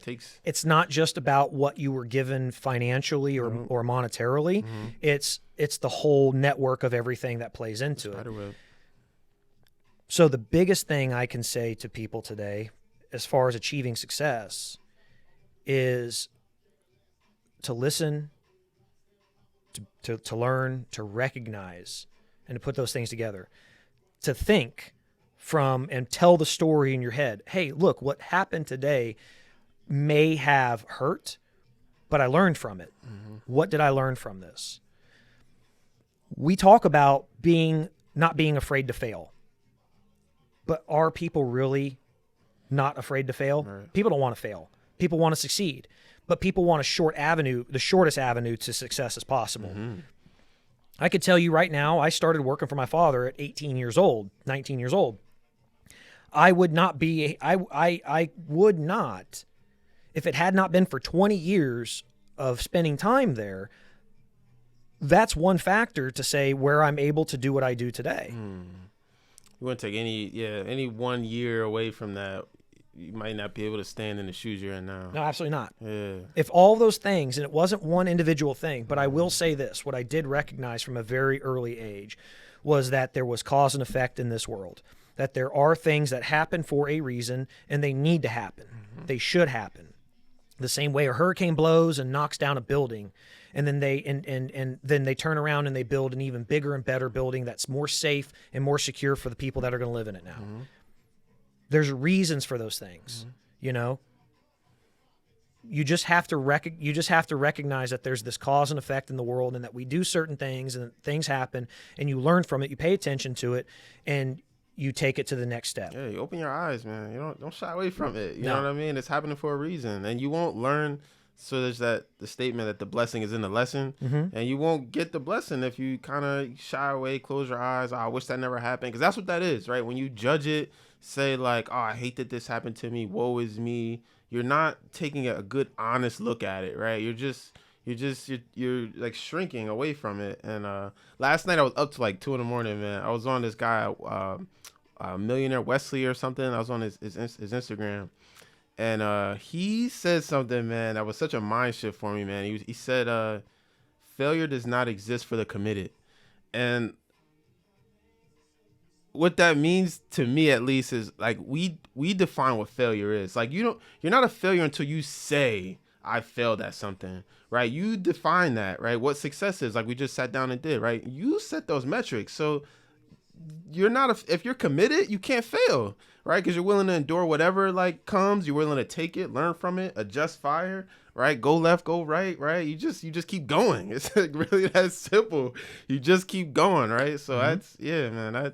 I love that, man. I think that plays right along with what you were saying, man. Like, there is no failure for the committed. As long as you're committed, you can't fail. No. So that's simple, man. Yeah. Keep going. So that's the motto this year. Well, look, man, I think that's a good place for us to cap. I tell you what, man. You know how long we've been on here? You know how long we've been doing this? I don't. Almost 3 hours. Nah. Almost 3 hours. Nah, yeah. No way. Almost 3 hours, man. That's crazy. Yeah.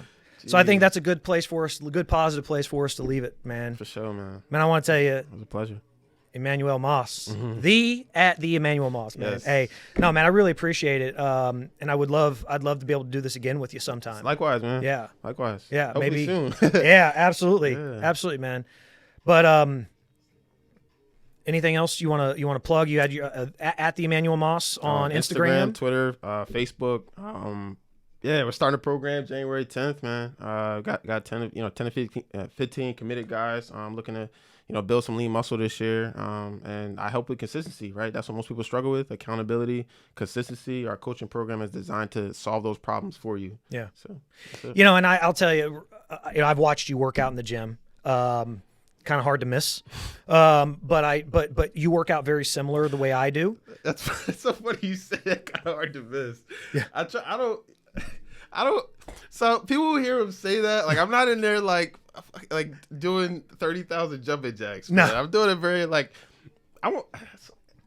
It's hard not to like throw ego in there. So I'm not doing a normal workout necessarily, but tons of pull-ups, tons of hit. I would say, like, you know what I'm saying, tossing your body around. You're moving. Yeah, and you keep moving, right? Keep that heart rate up. And work, right? Well, like you walk around, like most time you got a hoodie on, your headphones and everything, and you're a big guy. So like if you got a hoodie on, automatically it expands like what you look. But you're like you're big, and so there's this massive fucking hoodie walking around with your headphones on, and you're moving around doing all this other stuff, and you're sweating and everything. You're a big dude. So I could honestly say, man, that anybody that would sign up, I've watched you work out, so I know as long as they're committed to that success and that failure and the possibility of the failure. Mm-hmm. Well, actually, I guess what it is as long as you're committed, there is no such thing as failure. There's no such thing. Just keep going. Stay committed, right? Stay plugged in, right? I'm on top of you. I am your accountability coach. We will talk nonstop, right? You don't get to quit. So I share mindset things too. It's just how I talk to my clients, just like this, right? So I think that's a big part of it too, right? It's not just, here's a program, here's a meal plan. No, what's the mindset that got you to be successful, right? To stick to something, right? So I do share those golden nuggets too in the Facebook group. So good, absolutely. Good. Well, man, Immanuel, thank you so much. I appreciate it, man. Thank you for having me, man. Appreciate it, man. All right. Chaos coordinator. Ooh. Absolutely. All right, brother. All right. Thanks.